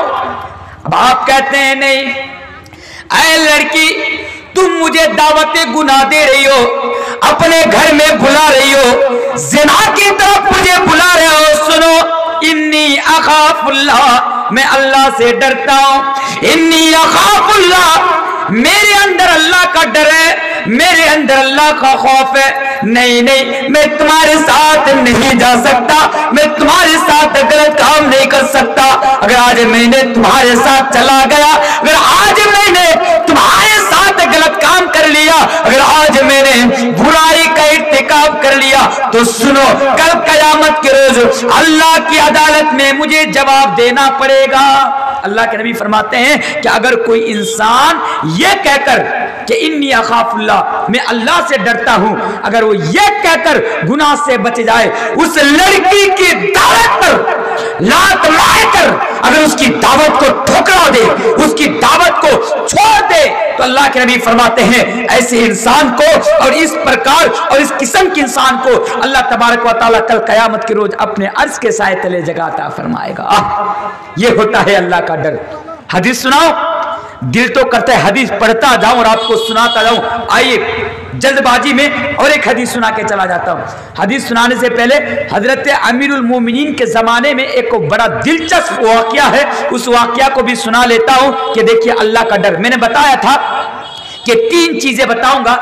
एक चीजें बताते बताते मेरा 1 घंटा 5 मिनट निकल गया, अभी तक वो चीज खत्म नहीं हुई, तो मैं ज्यादा देर आपके सामने नहीं रहूंगा। आइए जरा इस चीज को हम और आप गौर से सुन लेते हैं, फिर लास्ट में एक ऐसा पॉइंट के ऊपर मैं कुछ बातें बताकर जाऊंगा कि आपको जिंदगी भर काम आएगा इंशाअल्लाह ताला। एक वाकया सुनते जाइए। अमीरुल मोमिनीन के दौर में, अच्छा यहां पर जितने भी लोग हैं, क्या आप में से कोई चाय बेचने वाला है? चाय बेचने वाला आपके गांव का कोई चाय बेचता है कि नहीं बेचता? बेचता है ना। भविष्य में प्रधानमंत्री वही बनने वाला है। मोदी के बाद अगर कोई प्रधानमंत्री बनेगा ना तो वही चाय वाला बनेगा। चाय बेचिए, चाय बेचने से नसीब खुल जाता है, तकदीर खुल जाती है, क्योंकि हमारे देशवासी ना चाय वाले को बड़ा पसंद करते हैं। तो चाय की बात क्यों आई? क्योंकि वाकया जरा सुनते जाइए। एक माँ है, एक माँ अपनी बेटी से कहती है, अरे बेटी जा दूध में पानी मिला दे। रात के 12 बजे 11 बजे एक माँ अपनी बेटी से कहती है, अरे बेटी जा दूध में पानी मिला दे। बेटी कहती है, माँ नहीं नहीं, अरे मेरी माँ नहीं नहीं, अगर आज मैंने दूध में पानी मिला दिया, हजरत अमीरुल मोमिनीन उमर फारूक का फरमान है कि जो भी दूध में पानी मिलाता हुआ पकड़ा जाएगा, जो भी दूध में पानी मिलाता हुआ पकड़ा जाएगा, वो सजा के मुस्तहिक होगा। बेटी कहती है, माँ आप कहती हो कि मैं दूध में पानी की मिलावट कर दूं, मैं दूध में पानी मिला दूं, ऐसा नहीं हो सकता, मैं दूध में पानी नहीं मिलाऊंगी, नहीं मिलाऊंगी मैं दूध में। अब माँ कहती है, अरे नादान बेटी, तो भी बच्ची है, छोटी, अरे जा दूध में पानी मिला दे, थोड़ी ना किसी को पता चलेगा, थोड़ी ना हजरत उमर को पता चलेगा, जैसे आज हमारे चाय वाले भाई करते हैं। 1 किलो पानी में, एक मिसाल देके जाता हूं, कुछ दिन पहले ना मेरा प्रोग्राम था, वल्लाह अल्लाह को गवाह बनाकर ये उदाहरण देके जा रहा हूं। कुछ दिन पहले मेरा प्रोग्राम था आपका नोदिया में, तो नोदिया जाते जाते फरक्का स्टैंड में चाय पीने का दिल किया। ड्राइवर, मेरा जो ड्राइवर है, ड्राइवर ने कहा कि साहब मैं चाय पीऊंगा, मुझे नींद आ रही है। तो मैंने कहा चलो ठीक है चाय पी लो। तो फरक्का में एक बंगला में जिसको ठहरने की जगह है, पौथेर साथी, मैंने वहां पे गाड़ी, मैंने कहा कि यहाँ पे गाड़ी पार्क कर दो, फिर चलो चाय पीते हैं दोनों मिलकर। गाड़ी वहां पर पार्क कर दी ड्राइवर ने। अब चाय पीने के लिए गया दुकान में, मैंने दुकानदार से कहा कि दुकानदार साहब क्या आपके पास ओरिजिनल दूध की चाय मिलेगी? ओरिजिनल दूध की चाय, अगर दूध में पानी मिला हुआ रहेगा, अगर पानी की मिलावट होगी तो मैं ऐसी चाय नहीं पीता। अगर ओरिजिनल दूध की चाय अगर आपके पास है, आप 5 रुपया की जगह में 50 रुपया ले लीजिए, लेकिन मुझे ओरिजिनल दूध की चाय चाहिए। तो वो कहते हैं, अल्लाह की कसम मैं कभी दूध में पानी नहीं मिलाता। यहां पकड़ के कहता है, अल्लाह की कसम मैं कभी दूध में पानी नहीं मिलाता। मैंने कहा चलो बंदा सच्चा है, बंदा सच्चा है। मैंने कहा कि चलो दो चाय लगा दो। अब साहब मुझे 2 चाय लगा कर दिए। एक घूंट जब मैंने चाय पी तो मुझे अंदाजा हो गया, पता लग गया कि नालायक ने 1 लीटर दूध में 17 लीटर पानी की मिलावट किया है। 1 लीटर दूध में 17 लीटर पानी मिलाया, बिल्कुल भी उसमें दूध नहीं है, जर्रा बराबर भी दूध नहीं, बिल्कुल पानी नजर आ रहा है मेरे भाई उसमें।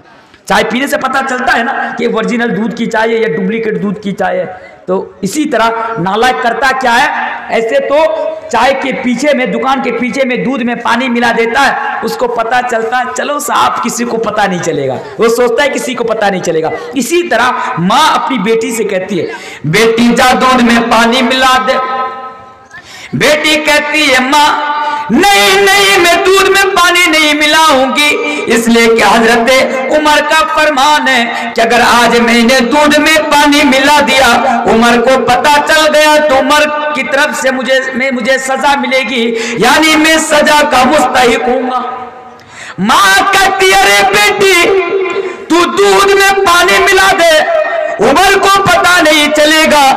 फिर बेटी जवाब देती है, माँ अगर आज मैंने दूध में पानी मिला दिया, माँ अगर आज मैंने दूध में पानी मिला दिया, दूध में पानी की मिलावट कर दी, हो सकता है कि मैं दुनिया में हजरत अमीरुल मोमिनीन उमर की नजर से बच जाऊंगा, उमर की सजा से बच जाऊंगा, उमर की निगाह से बच जाऊंगा। लेकिन ऐ मेरी माँ, कल क़यामत के रोज अल्लाह की अदालत में जब जब मेरी पेशी होगी, कल कयामत के रोज अल्लाह की अदालत में जब मुझे हाजिर किया जाएगा, कल कयामत के रोज अल्लाह की अदालत में जब मुझे बुलाया जाएगा और मुझसे सवाल किया जाएगा कि बताओ तुमने दुनिया में दूध में पानी क्यों मिलाया था मेरी माँ, मैं कल कयामत के रोज अल्लाह की अदालत में जवाब नहीं दे पाऊंगी।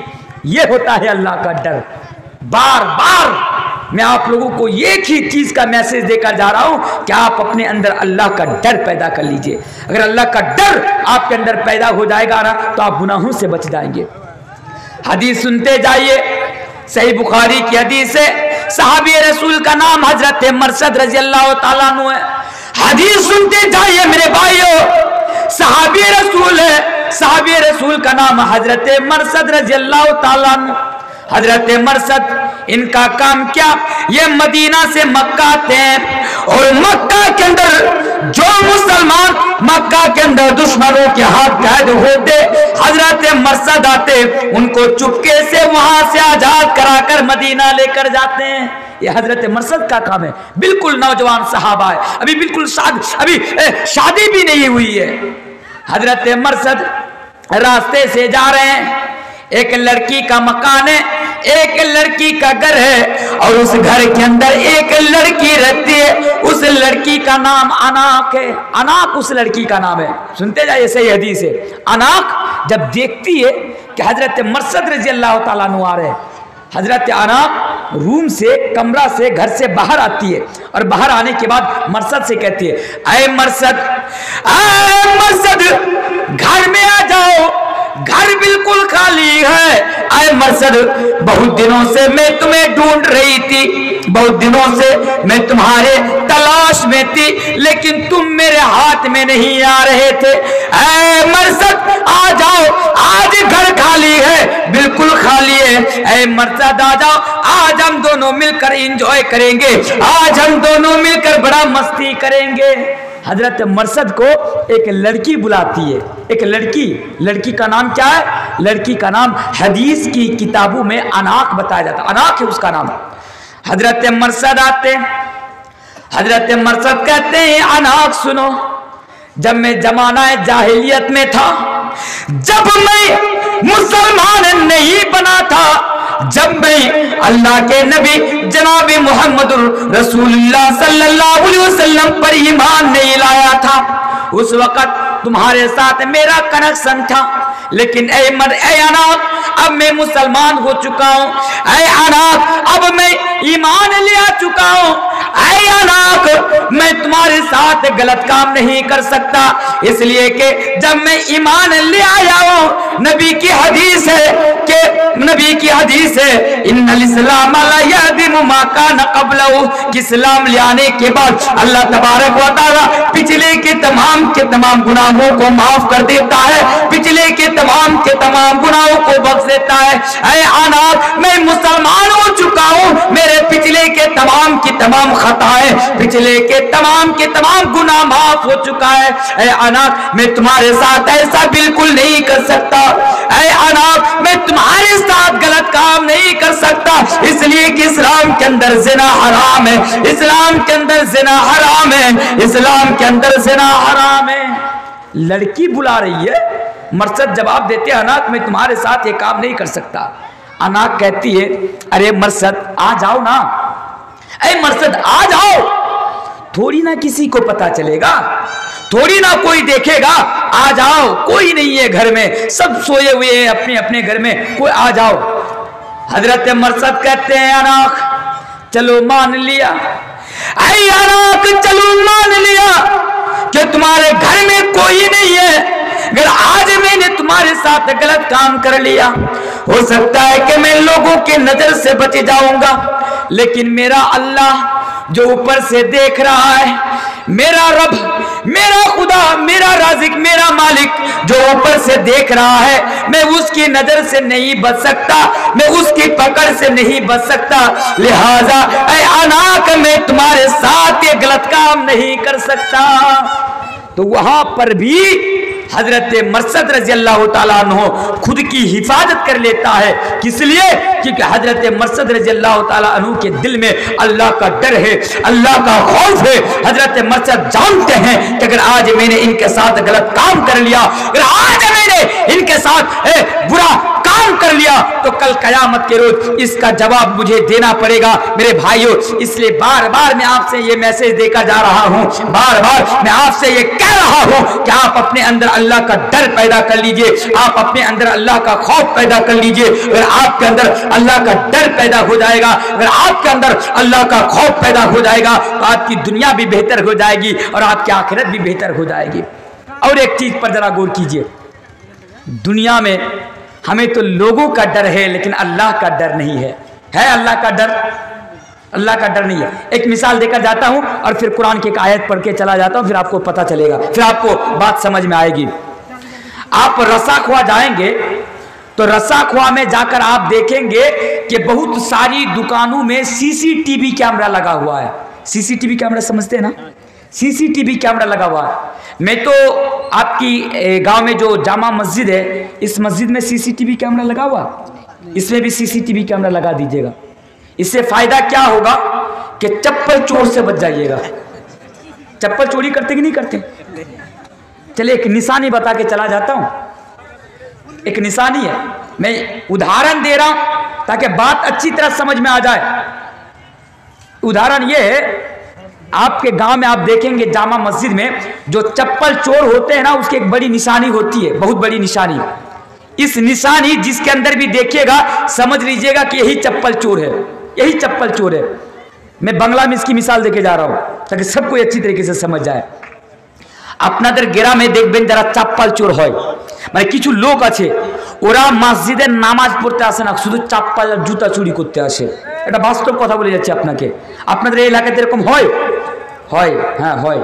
দেখবেন যারা চাপ্পাল চোর হয় এরা সব থেকে পিছনে নামাজ পড়তে ঢুকবে জুমার দিন। জুমার দিনে সব থেকে পিছনে নামাজ পড়তে ঢুকবে। আর মানে কি? আর মানে হলো ওই বোকাটা যখন সবাই মসজিদে ঢুকে যাবে তখন সবার পিছনে ঢুকবে, দেখবে কার চাপ্পলগুলো আমার পায়ের সাইজে আসবে। এবার দেখে নিলে এবার নামাজ পড়তে ঢুকে গেল। নামাজ পড়তে ঢুকার পরে দেখবেন যেমন ইমাম সাহেব আসসালামু আলাইকুম ওয়া রাহমাতুল্লাহ, আসসালামু আলাইকুম ওয়া রাহমাতুল্লাহ, এই সালাম ফিরতে মতন সেখান থেকে উঠে বেরিয়ে যাবে। কেন? ওই আগে চাপ্পল দিয়ে পালাবে। তো আপনার গ্রামে দেখবেন যে লোকটা সব থেকে পিছনে জুমার নামাজ পড়তে আসছে আর সর্বপ্রথম জুমার নামাজ পড়ে সুন্নাত না পড়ে মসজিদ থেকে বের হয়ে যাচ্ছে, মনে করবেন এটাই চাপ্পল চোর। কথা বুঝতে পেরেছেন? बोले एटाई चप्पल चोर। ये निशानी और ये अलामत मैं आपको बता के जा रहा हूं। तो सीसीटीवी कैमरा की मैं मिसाल दे रहा था आपको। मान लीजिए एक दुकान में सीसीटीवी कैमरा लगा हुआ है, अगर चोर चोरी करने के लिए गया, सारा सामान चुरा लिया, सारा सामान चुराने के बाद जब उसकी नजर सीसीटीवी कैमरा के ऊपर पड़ी तो उसने सारा सामान दुकान ही में छोड़ दिया। क्यों छोड़ दिया?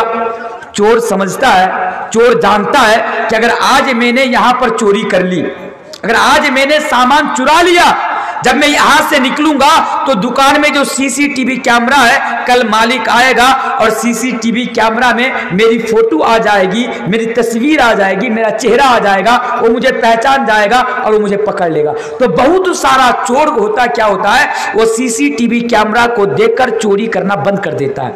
ये होता है सीसीटीवी कैमरे का डर, दुनिया में सीसीटीवी कैमरे का डर। और एक उदाहरण इस तरह भी समझ सकते हैं, ट्रेन में सफर कर रहे, ट्रेन में सफर कर रहे, देखेंगे ट्रेन में लिखा हुआ होगा नो स्मोकिंग। इसका माना यह होता है कि अगर आप ट्रेन में बीड़ी पीते हुए या ट्रेन में सिगरेट पीते हुए अगर आप पकड़े जाएंगे तो आपके ऊपर जुर्माना लगा दिया जाएगा, आपके ऊपर जुर्माना लगा दिया जाएगा। तो आप क्या देखेंगे ट्रेन में कि कुछ लोग ऐसे हैं कि जब बीड़ी पीने की आदत है, मैंने पहले कहा कि जब तक वो बीड़ी नहीं पिएगा तब तक उसको शांति नहीं मिलेगी, उनके दिल में तसल्ली नहीं आएगी, चैन नहीं मिलेगा। तो वो बंदा क्या करेगा, वो लेटरिन में जाकर बीड़ी पिएगा। ट्रेन के लेटरिन में जाकर, बाथरूम में जाकर वो बीड़ी पिएगा। क्यों?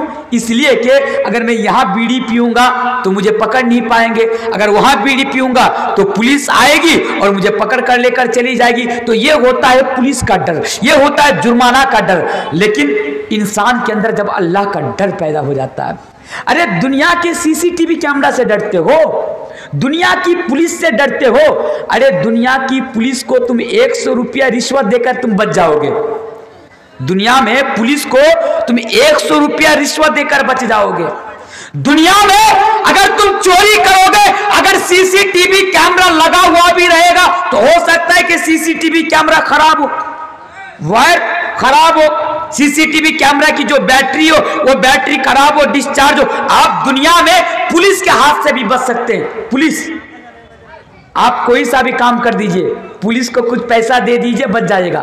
आजकल जो पुलिस नजर आ रहे हैं, देखिए मैं पुलिस की बड़ा रिस्पेक्ट करता हूं, लेकिन माफ कीजिएगा हमारे सामने जो इर्द गिर्द पुलिस घूम रही है तो हराम खोर है, सारे के सारे हराम खोर है।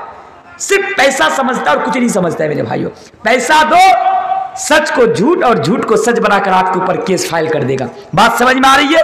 डरते हैं बहुत, आप लोग बहुत डरते हैं शायद।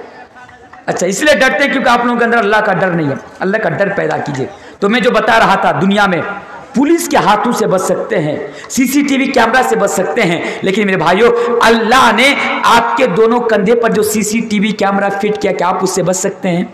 बच सकते हैं। इसलिए अल्लाह का डर पैदा कीजिए। क्यों? क्योंकि अल्लाह ने आपके दोनों कंधों पर किरामन कातिबीन को मुसल्लत कर दिया है। किरामन कातिबीन को अल्लाह कहता है व इन्ना अलैकुम लहाफिदीन किरामन कातिबीन। इसका माना जानते हैं आप? सुबह से लेकर शाम तक और शाम से लेकर सुबह तक जो कुछ भी करेंगे ना, अल्लाह का जो सीसीटीवी कैमरा है उसको रिकॉर्ड कर लेगा, उसको रिकॉर्ड कर लेगा। इसकी मिसाल देके जाऊं, एक नौजवान रास्ते से जा रहे हैं, अब साइड में एक लड़की खड़ी हुई है, बड़ी खूबसूरत लड़की है, दो लड़का है, अब लड़की की तरफ देख रहा है, ऐसे देख रहा है, तिरछी नजर से देख रहा है। अब बगल में जो लड़का खड़ा है कहता है उधर देखना बंद कर दे, वो हमारे गांव में प्रधान साहब की बेटी है, अगर बाप उसको पता चलेगा ना तो उसका बाप तुमको जेल में डाल देगा, उसकी बेटी की तरफ देख रहे हो। अब ये कहता अच्छा मैं इतना बेवकूफ थोड़ी ना हूं, मैं तिरछी नजर से देख रहा हूं उसको, कि उसको बाप को भी पता नहीं चलेगा, तिरछी नजर से। एक कहावत है ना, निगाहें कहीं पर निशाना कहीं पर, तिरछी नजर से देख रहा। अरे बंदा, दुनिया में उस लड़की की नजर से बच जाओगे, दुनिया में उस लड़की के बाप से बच जाओगे, लेकिन अल्लाह कहता है वह इन्ना अलैहि यालमु खाइनतल आयुनी व मा तुख्फी सुदूर। मेरा बंदा, मैं तो तुम्हारी आंखों की चोरी को भी जानता हूं। बहुत सारे लड़कों को देखेंगे कि जब स्कूल छुट्टी होने का टाइम होता है ना तो वो काला चश्मा आंखों में लगाकर स्कूल के गेट के सामने इस तरह बैठ जाता है। ऐसा लगता है कि खाला ममता बनर्जी ने इसको ड्यूटी पे रखा हो कि तुम यहाँ पे रहो, 16,000 सैलरी दूंगा, सिर्फ देखो किसकी बेटी कितनी खूबसूरत है। सैलरी पे बैठा है रखा, ऐसे एकदम देखता रहता है। अब किसी ने पूछा, रे नालायक, स्कूल के गेट के सामने बैठकर लड़कियों को देखते हो तो जूता खाएगा? कहता अच्छा, आंखों में काला चश्मा लगाकर देख रहा हूं, थोड़ी ना किसी को पता चलेगा मैं किसकी तरफ देख रहा हूं। दुनिया में तो बच जाएंगे ना काला चश्मा लगाकर, अल्लाह की नजर से कैसे बचेंगे? अल्लाह कुरान में कहता है यालमु खाइनतल आयुनी व मा तुख्फी सुदूर। ऐ मेरे बंदे, मैं तुम्हारी आंखों की चोरी को भी जानता हूं। अरे अगर तुम तिरछी नजर से किसी को देखोगे, अगर आंखों की चोरी भी करोगे तो मैं जानता हूं। इसलिए मेरे भाइयों, मैं बार बार 1.5 घंटा से एक ही चीज का पैगाम और एक ही चीज का मैसेज मैं आपको देकर जा रहा हूं कि अल्लाह का डर आप अपने अंदर पैदा कर लीजिए, अल्लाह का डर आप अपने अंदर पैदा कर लीजिए। यकीन मानिए, अगर अल्लाह का डर आपके अंदर पैदा हो जाएगा तो आप दुनिया में गुनाहों से बच जाएंगे। ये पहली चीज थी। मैंने शुरू में कहा था कि 3 चीजें बताऊंगा कि हम गुनाहों से कैसे बचे। पहली चीज को यहीं पर खत्म करता हूं। आइए जरा दूसरी चीजों पर बात करता हूं ताकि बहुत जल्दी में तकरीर खत्म की जाए, क्योंकि वक्त बड़ी तेजी के साथ आगे बढ़ रहा है और रात का भी 12:30 बज रहे हैं। ऐसे भी अभी हर जगह, हर इलाके में 12 बजते बजते जलसा खत्म हो जाता है। जब घड़ी में 12 बजता है तो लोगों का भी 12 बज जाता है, और जो लास्ट में मुकर्रिर आता है उसका तो जनाजा निकल जाता है। लास्ट में जो मुकर्रिर होता है उसको बड़ी परेशानी होती है। सो जो मैं बोल रहा था कि हम गुनाहों से कैसे बचे। मेरी बातों को सुनिए, हम गुनाहों से कैसे बचे। एक तो ये है कि हम अपने अंदर अल्लाह का डर पैदा करें, हम गुनाहों से बच जाएंगे।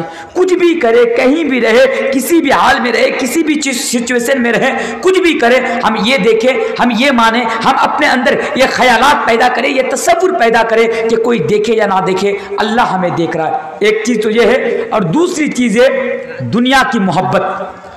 दुनिया की मोहब्बत आप अपने अंदर से निकालिए मेरे भाइयों। जब तक आप दुनिया की मोहब्बत अपने अंदर से नहीं निकालेंगे, अपने अंदर से बाहर नहीं करेंगे, तब तक कुरान और हदीस की बातें आपके ऊपर असर नहीं करेंगी, मौलवी तंवीर की बातें आपके ऊपर असर नहीं करेंगी, अल्लाह और अल्लाह के रसूल की बातें आपके ऊपर असर नहीं करेंगी। इसलिए जरूरी है कि आप अपने अंदर से दुनिया की मोहब्बत को निकालिए। आइए एक हदीस पढ़ के चला जाता हूं और इसके लिए एक बात कहकर जाता हूं।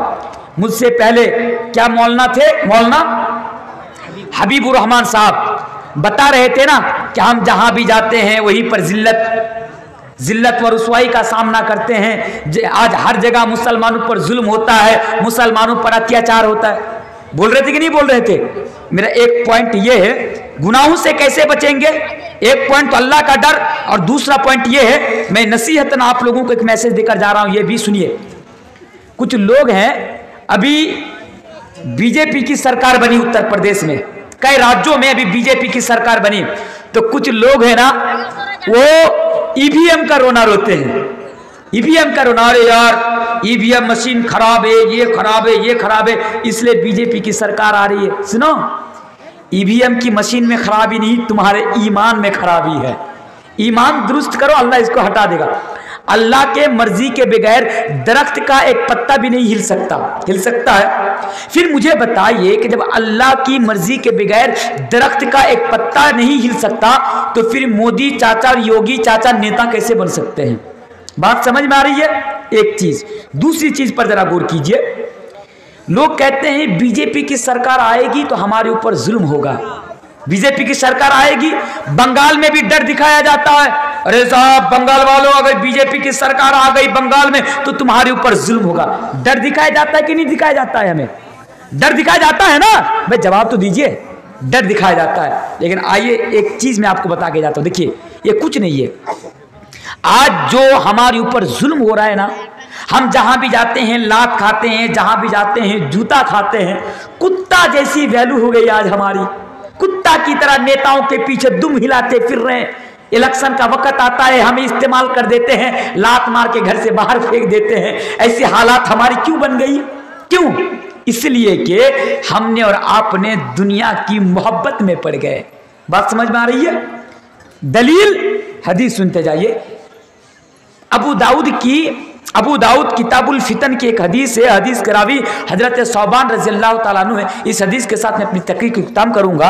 अल्लाह के नबी ने 1400 साल पहले बयान फरमाया था, यूशिकुल उमम अन तदाअ अलैकुम कमा तदाअ अल अकलतु इला कसअतिहा फक़ाला बल अंतुम यौमा अल्लाह के नबी ने फरमाया कि यूशिकुल उमम अन तदाअ अलैकुम कमा तदाअ अल अकलतु इला कसअतिहा फक़ाला नहनु क़िल्लतिन यौमइदिन।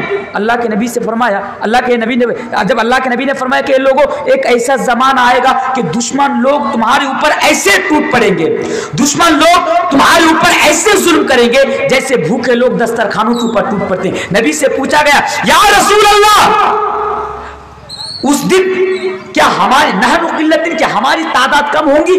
अल्लाह के नबी ने फरमाया, बल अंतुम यौमइदिन कसीर, नहीं तुम्हारी तादाद बहुत ज्यादा होंगी। फिर नबी ने फरमाया था, वलकिन्नकुम गुसाउन का गुसाई सैल वला यंज़िअन्नल्लाहु मिन सुदूरि अदुव्विकुमुल महाबत मिनकुम वला यगदिफन्नल्लाहु फी क़ुलूबिकुमुल वहन फ़क़ाल क़ाइम या रसूलल्लाह मल वहन क़ाल हुब्बुद दुनिया व कराहियतुल मौत। ये बड़ी लंबी हदीस है, अबू दाऊद की, मैंने आपके सामने पढ़ दी। अल्लाह के नबी ने फरमाया कि एक खुर्रा वालों, एक ऐसा जमाना आएगा कि दुश्मन कौम तुम्हारे ऊपर टूट पड़ेंगे, दुश्मन कौम तुम्हारे ऊपर जुल्म करेंगे, दुश्मन कौम तुम्हारे ऊपर अत्याचार करेंगे, तुम्हें मारेंगे, तुम्हें अपने देश से निकालने की धमकी देंगे। साहबा किराम ने फरमाया, अल्लाह के रसूल क्या उस दिन मुसलमानों की तादाद कम होंगी? नबी ने फरमाया, नहीं तुम्हारी तादाद कम नहीं होंगी, तुम्हारी तादाद तो बहुत ज्यादा होंगी, लेकिन हाँ तुम्हारे अंदर अल्लाह तबारक व तआला उस दिन एक कमजोरी को डाल देगा। शॉर्टकट में सुना रहा हूं, एक कमजोरी को डाल देगा, वहन डाल देगा। नबी से पूछा गया या रसूल अल्लाह मल वहन, या अल्लाह के रसूल वहन क्या चीज है? तो अल्लाह के नबी ने फरमाया हुब्बुद दुनिया व कराहियतुल मौत, हुब्बुद दुनिया व कराहियतुल मौत, दुनिया की मोहब्बत। अल्लाह के नबी ने फरमाया था 1400 साल, मेरे भाइयों 1400 साल पहले, ए लोगों दुनिया की मोहब्बत को ना अपने अंदर से निकाल देना, क्योंकि दुनिया की मोहब्बत अगर तुम्हारे अंदर रहेगी तो नुकसान दो होगा। एक नुकसान ये होगा कि तुम्हारे ऊपर कुरान और हदीस की बातें असर नहीं करेंगी, तुम गुनाहों से नहीं बच पाओगे, और दूसरा नुकसान ये होगा कि तुम जहां भी जाओगे कुत्ता की तरह लात मार कर निकाल दिए जाओगे, जहां भी जाओगे कुत्तों की तरह लात खाकर वहां से लात मारकर तुमको भगा दिया जाएगा, तुम्हारे ऊपर जुल्म सितम के पहाड़ तोड़ा जाएगा। बात समझ में आई? अगर इज्जत पाना चाहते हैं, अगर इज्जत पाना चाहते हैं, हदीस है अबू दाऊद किताबुल बुयू की हदीस है, हदीस करावी हजरत अब्दुल्लाह इब्न उमर, हजरत अब्दुल्लाह इब्न अम्र है, हदीस की मान सही है। अल्लाह अलबानी रहमतुल्लाह अलैह हदीस को सही करार देते हैं। अल्लाह के नबी ने फरमाया था इदा तबायातुम बिल इना व अखरतुम अदनाब अल बकर व रदीतुम बिज़री व तरकतुम अल जिहाद फसल्लल्लाहु अलैकुम दुल्ला यनसिरहु हत्ता तरजू इला दीनिकुम। हदीस का माना और हदीस का अर्थ यह है, अल्लाह के नबी ने फरमाया था अगर इज्जत पाना चाहते हो, गुनाहों से बचना चाहते हो, एक काम करो, तुम दीन की तरफ पलट आओ, यानी कुरान और हदीस की तरफ पलट आओ। तुम्हारी दुनिया में भी तुम्हारे लिए बेहतरी है और तुम्हारी आखिरत में भी तुम्हारे लिए बेहतरी है। मेरे भाइयों मेरा टाइम बिल्कुल 2 घंटा हो गया। दिल तो करता था कि और भी आप लोगों के सामने बात रखूं, बात करूं, क्योंकि ऐसे भी मेरी तकरीर 2-2 घंटा 2.5 घंटा हुआ करती है, लेकिन मैं माजरत चाहता हूं, मुझे मेरी तकरीर करने के लिए वो माहौल मुझे नहीं मिला जिस माहौल की ज़रूरत पड़ती है। एक तो ये है, दूसरी बात ये है कि रात बहुत हो चुकी थी, 11 बजे मुझे स्टेज में टाइम दिया गया और 12 बजते बजते तो लोगों का 12 बज जाता है। उसके बावजूद भी 1.5 घंटा मैंने बहुत ही आसान उर्दू के साथ आपको समझाने के लिए बार बार दोहरा कर मैंने 2 चीज़ का मैसेज और 2 चीज़ का पैगाम मैंने आपको दिया। पहली चीज़, अल्लाह का डर आप अपने अंदर पैदा कर लीजिए। अल्लाह का डर, यहाँ से जाइएगा ना, कुछ भी कीजिएगा ना, ये सोचिएगा कोई देखे या ना देखे, हम कहीं पर भी हों, कुछ करें, चाहे हो सकता है कि कोई हमें ना देखे, दुनिया में हमें इसकी सज़ा ना मिले, पर अल्लाह देख रहा है। कौन देख रहा है? अल्लाह देख रहा है, और कल क़यामत के रोज़ इसका जवाब मुझे देना पड़ेगा। वउतियल किताब फतरल मुजरिमीन मुशफिकीन मिम्मा फी व यक़ूलून या वैलतना मा लिहादल किताब ला युगादिरु सगीरतन वला कबीरतन इल्ला अहसाहा। जी, इल्ला अहसाहा। मेरे भाइयों देना पड़ेगा एक मैसेज। और दूसरा मैसेज जो मैंने आपको देना चाहा, दूसरा मैसेज ये था कि दुनिया की मोहब्बत को आप अपने अंदर से निकालिए। इंशाअल्लाह कभी अगर वक्त मिला, आपके इलाके में आने का मौका मिला, ज़रूर आऊँगा और इंशाअल्लाह ताला फिर किसी दूसरे टॉपिक के ऊपर आप लोगों के सामने बात करूँगा। लेकिन जाते जाते मैं बांग्ला में कुछ बातें अर्ज कर जाना चाहता हूँ। আমি এখনো বক্তব্য শেষ করিনি। যতজন এখানে আছেন মা বোনেরা যদি থাকেন, আমি ওনাদেরকে অনুরোধ করব, আপনাদেরকে অনুরোধ করব। আমি জানি মা বোনেরা নাই, কারণ ওনারা উর্দু বুঝতে পারবে না, এটা আমি জানতাম। ওনারা উর্দু বুঝতে পারবে, ওরা শুধু হিন্দি সিনেমা বুঝতে পারবে। এখন যদি রাসা করতে লাগিয়ে দেওয়া হয় পুষ্পা ঝুকুঙ্গা নেই, লাগিয়ে দেওয়া হয় সবটি দৌড়াবে দেখতে, কিন্তু ওরা উর্দু বুঝতে পারবে না, হিন্দি এখানে বুঝতে পারবে না। তো যেটা বলছিলাম, যেতে যেতে আমি কোনো কালেকশানের বক্তা নয়, আমি কোনোদিন কোনো জায়গাতে কালেকশানও করি না, আজকে আপনাদের সামনেও কালেকশান করব না। তবে 3টি কথা আমি আপনাদের সামনে আজকে বলে যাব, বিষয়ের বাইরে, বিষয় থেকে বাইরে এসে আমি মাত্র 3টি কথা বলে যাব। 3টি কথা কি ও বাংলাতে বলে যাচ্ছি, ভাষাগত ভুল হলে ক্ষমা করবেন। দেখুন, প্রথম নাম্বার কথা হচ্ছে, আমরা এই দুনিয়াতে এসেছি, প্রত্যেকটা মানুষকে না মৃত্যুবরণ করতেই হবে। কুল্লু নাফসিন যায়কাতুল মউত, প্রত্যেক মানুষকে মরতে হবে। এটা বাস্তব কি বাস্তব না বলুন? আপনাদের খোররাতে মানুষ মরে। আল মাউতু কাদহুন কুল্লু নাফসিন শারিবুহু ওয়াল কবরু বাবুন কুল্লু নাফসিন দাখিলুহু। প্রত্যেক মানুষকে মরতে হবে, প্রত্যেককে দুনিয়া ছেড়ে যেতে হবে।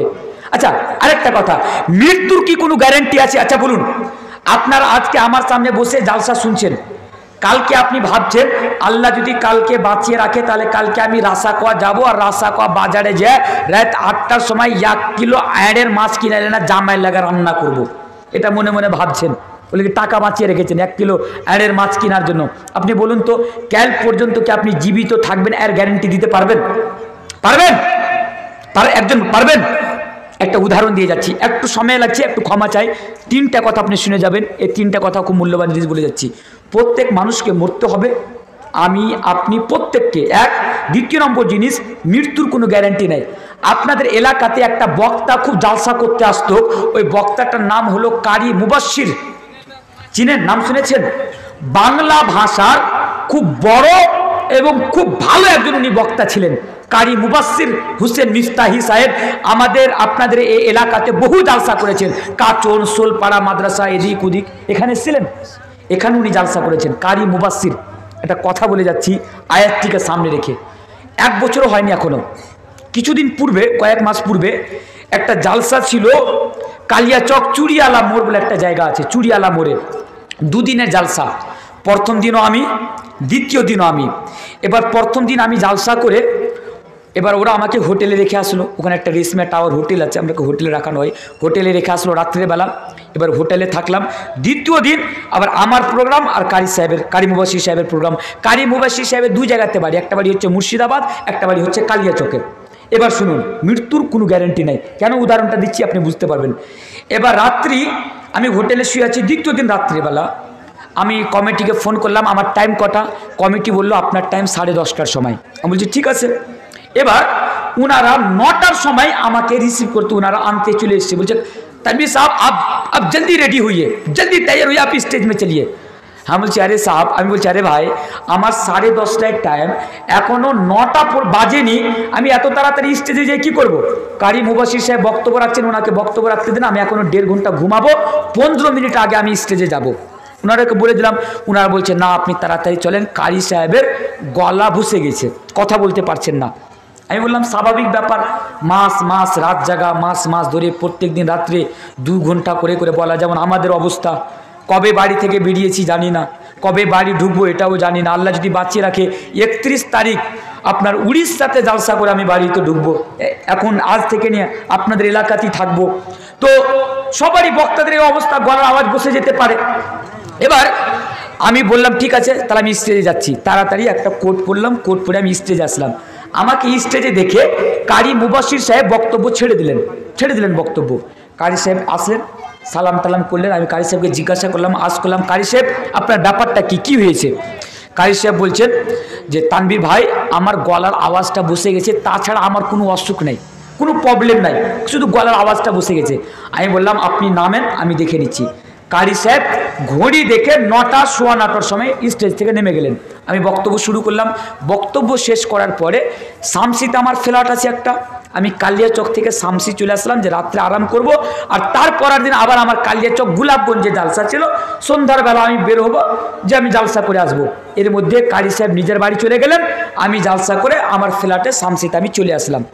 3টার সময় আমি শুয়ে আছি, ইতিমধ্যে বারবার আমার মোবাইলে ফোন। আমি বললাম ব্যাপারটা কি, বারবার মোবাইলে ফোন, আবার কালিয়াচক থেকে ফোন, বন্ধুরা সবাই ফোন করছে।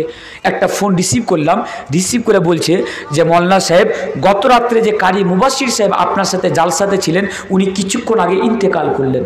ইন্না লিল্লাহি ওয়া ইন্না ইলাইহি রাজিউন। লম্বা চওড়া মানুষ, হাট্টা কাট্টা মানুষ, কোনো অসুখ নাই, কিছু নাই, জাস্ট শুধু গলার আওয়াজটা বসেছিল। গত রাত্রে একসাথে জালসা করলাম, একসাথে কথা বললাম, উনি উনার বাড়ি গেলেন জালসা করে, আমি আমার ফ্ল্যাটে আসলাম। আজকে আমি দুনিয়াতে জীবিত, ওই মানুষটা দুনিয়া ছেড়ে চলে গেল। কথাটা বিশ্বাস করতে পারছিলাম না। তাড়াতাড়ি আবার কারি সাহেবের একজন ভাইকে কল করলাম। উনার ভাইকে কল করার পরে উনি কাঁদতে কাঁদতে বলছেন হ্যাঁ তানভীর ভাই, উনি গত রাত্রে আপনার সাথে জালসাতে ছিলেন, উনি কিছুক্ষণ আগে আজকে ইন্তেকাল করে গেলেন। তারপরে সেখান থেকে আবার তার জানাজাতে শরীক হলাম। আমি কেন উদাহরণটি দিতে চাইলাম আপনাকে, মৃত্যুর কোনো গ্যারান্টি নাই। আমি আপনার সামনে আছি, আজকে আমি বক্তব্য রাখছি, কালকে আমার জালসা আছে ইটাহার আলতা দিঘি মাদ্রাসাতে। ওনারা আশা করে আছেন মওলানা তানভীর সাহেব আসবেন, ওনার বক্তব্য শুনবো। হতে পারে আমি আপনাদের এখান থেকে রাত্রে গাড়ি নিয়ে বের হলাম, কালকে আপনারা খবর পাবেন গত রাত্রে তানভীর আলম আমাদের জালসাতে এসেছিলেন, উনি অ্যাক্সিডেন্ট হয়ে মারা গিয়েছেন। মৃত্যুর কোনো গ্যারান্টি নাই। কুল্লু নাফসিন যায়কাতুল মউত, প্রত্যেক মানুষকে মরতে হবে, কেউ যাবেন না। 1 নম্বর কথা শেষ। 2 নম্বর কথাটা শুনে যান। 2 নম্বর কথা হচ্ছে কি জানেন, এই যে দুনিয়া, এই দুনিয়া না, এই দুনিয়াটা আমাদের জন্য খেল তামাশা, খেল তামাশা, বুঝলেন? আল্লাহ তাবারক ওয়া তাআলা পবিত্র কোরআনে বলছেন এলামু আন্নামাল হায়াতুদ দুনিয়া লাইবু ওয়া লাহবু ওয়া জিনা। অন্য জায়গায় আল্লাহ তাবারক ওয়া তাআলা বলছেন আমাল হায়াতুদ দুনিয়া ইল্লা মাতাল গুরুর। দুনিয়ার জীবনটা ধোঁকা। দুনিয়ার জীবনটা কেন ধোঁকা? এর কারণ কি? এর কারণ হলো ভাই, দুনিয়াতে টাকা পয়সা ধন সম্পদ সব কিছু পড়ে থেকে যাবে। এই দুনিয়া ছেড়ে আমাদেরকে খালি হাতে চলে যেতে হবে। দ্বিতীয় নম্বর কথা। তৃতীয় নম্বর কথা কি? একটা মানুষ যখন মারা যায়, আপনি মরে যাবেন, আপনার সমস্ত আমল বন্ধ হয়ে যাবে কাল কিয়ামতের দিবসে। আরেকটা শুনেন, আপনি মরে যাবেন, আপনার সমস্ত আমল বন্ধ হয়ে যাবে।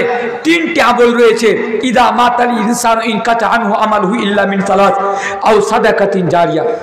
এর মানে হলো আপনি তিনটি এমন যদি কাজ করে থাকেন যার নেকি আপনি কবর পর্যন্ত পেতে থাকবেন, তার মধ্যে একটি সাদকায়ে জারিয়া। সাদকায়ে জারিয়া কি? সাদকায়ে জারিয়া একটি মাদ্রাসার উন্নতি কল্পে জালসা। এই মাদ্রাসা, যে মাদ্রাসাকে আজকে নাম নিয়ে বলে যাচ্ছি, এই বিজেপির সরকার, নাম নিয়ে বলে যাচ্ছি, আসামের মাটিতে সরকার কি আছে, হেমন্ত বিশ্বাস না কি ওর নাম, কত হাজার মাদ্রাসাকে বন্ধ করে দিয়েছে। আমাদের উত্তরপ্রদেশের মাটিতে কত মাদ্রাসাকে বন্ধ করে দেওয়া হয়েছে।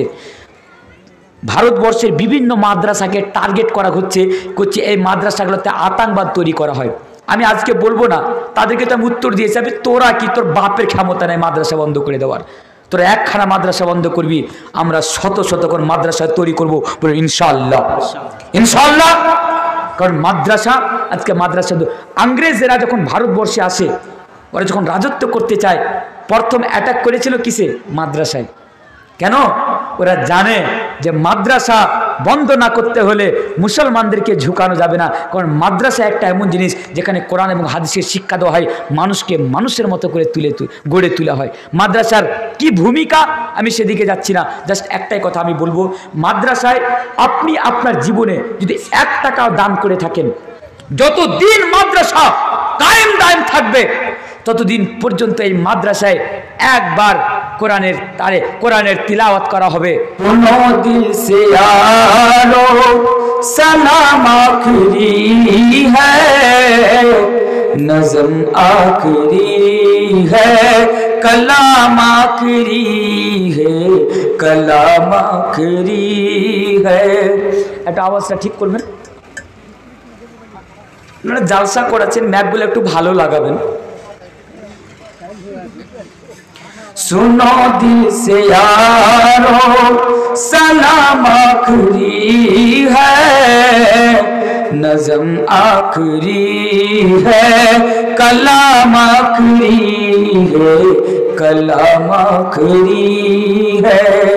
ए दुनिया बड़ी बेवफा है संभलना, ए दुनिया बड़ी बेवफा है संभलना, यहाँ दिल लगाने की कोशिश न करना, कोशिश न करना।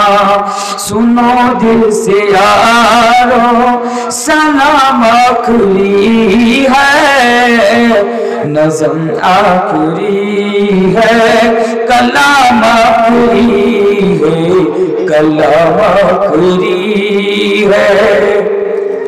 बुराई का बदला बुराई नहीं है, बुराई का बदला बुराई नहीं है।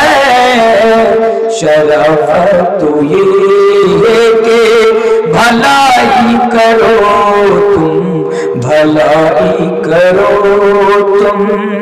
दुआ कर लो भाई जुदा हो रहा हूँ, रही जिंदगी तो फिर आकर मिलूंगा, आकर मिलूंगा। दुआ कर लो भाई जुदा हो रहा हूँ, रही जिंदगी तो फिर आकर मिलूंगा, आकर मिलूंगा। अगर मर गया तो दुआ करते रहना, अगर मर गया तो दुआ करते रहना, आंसू बहाने की कोशिश न करना, कोशिश न करना।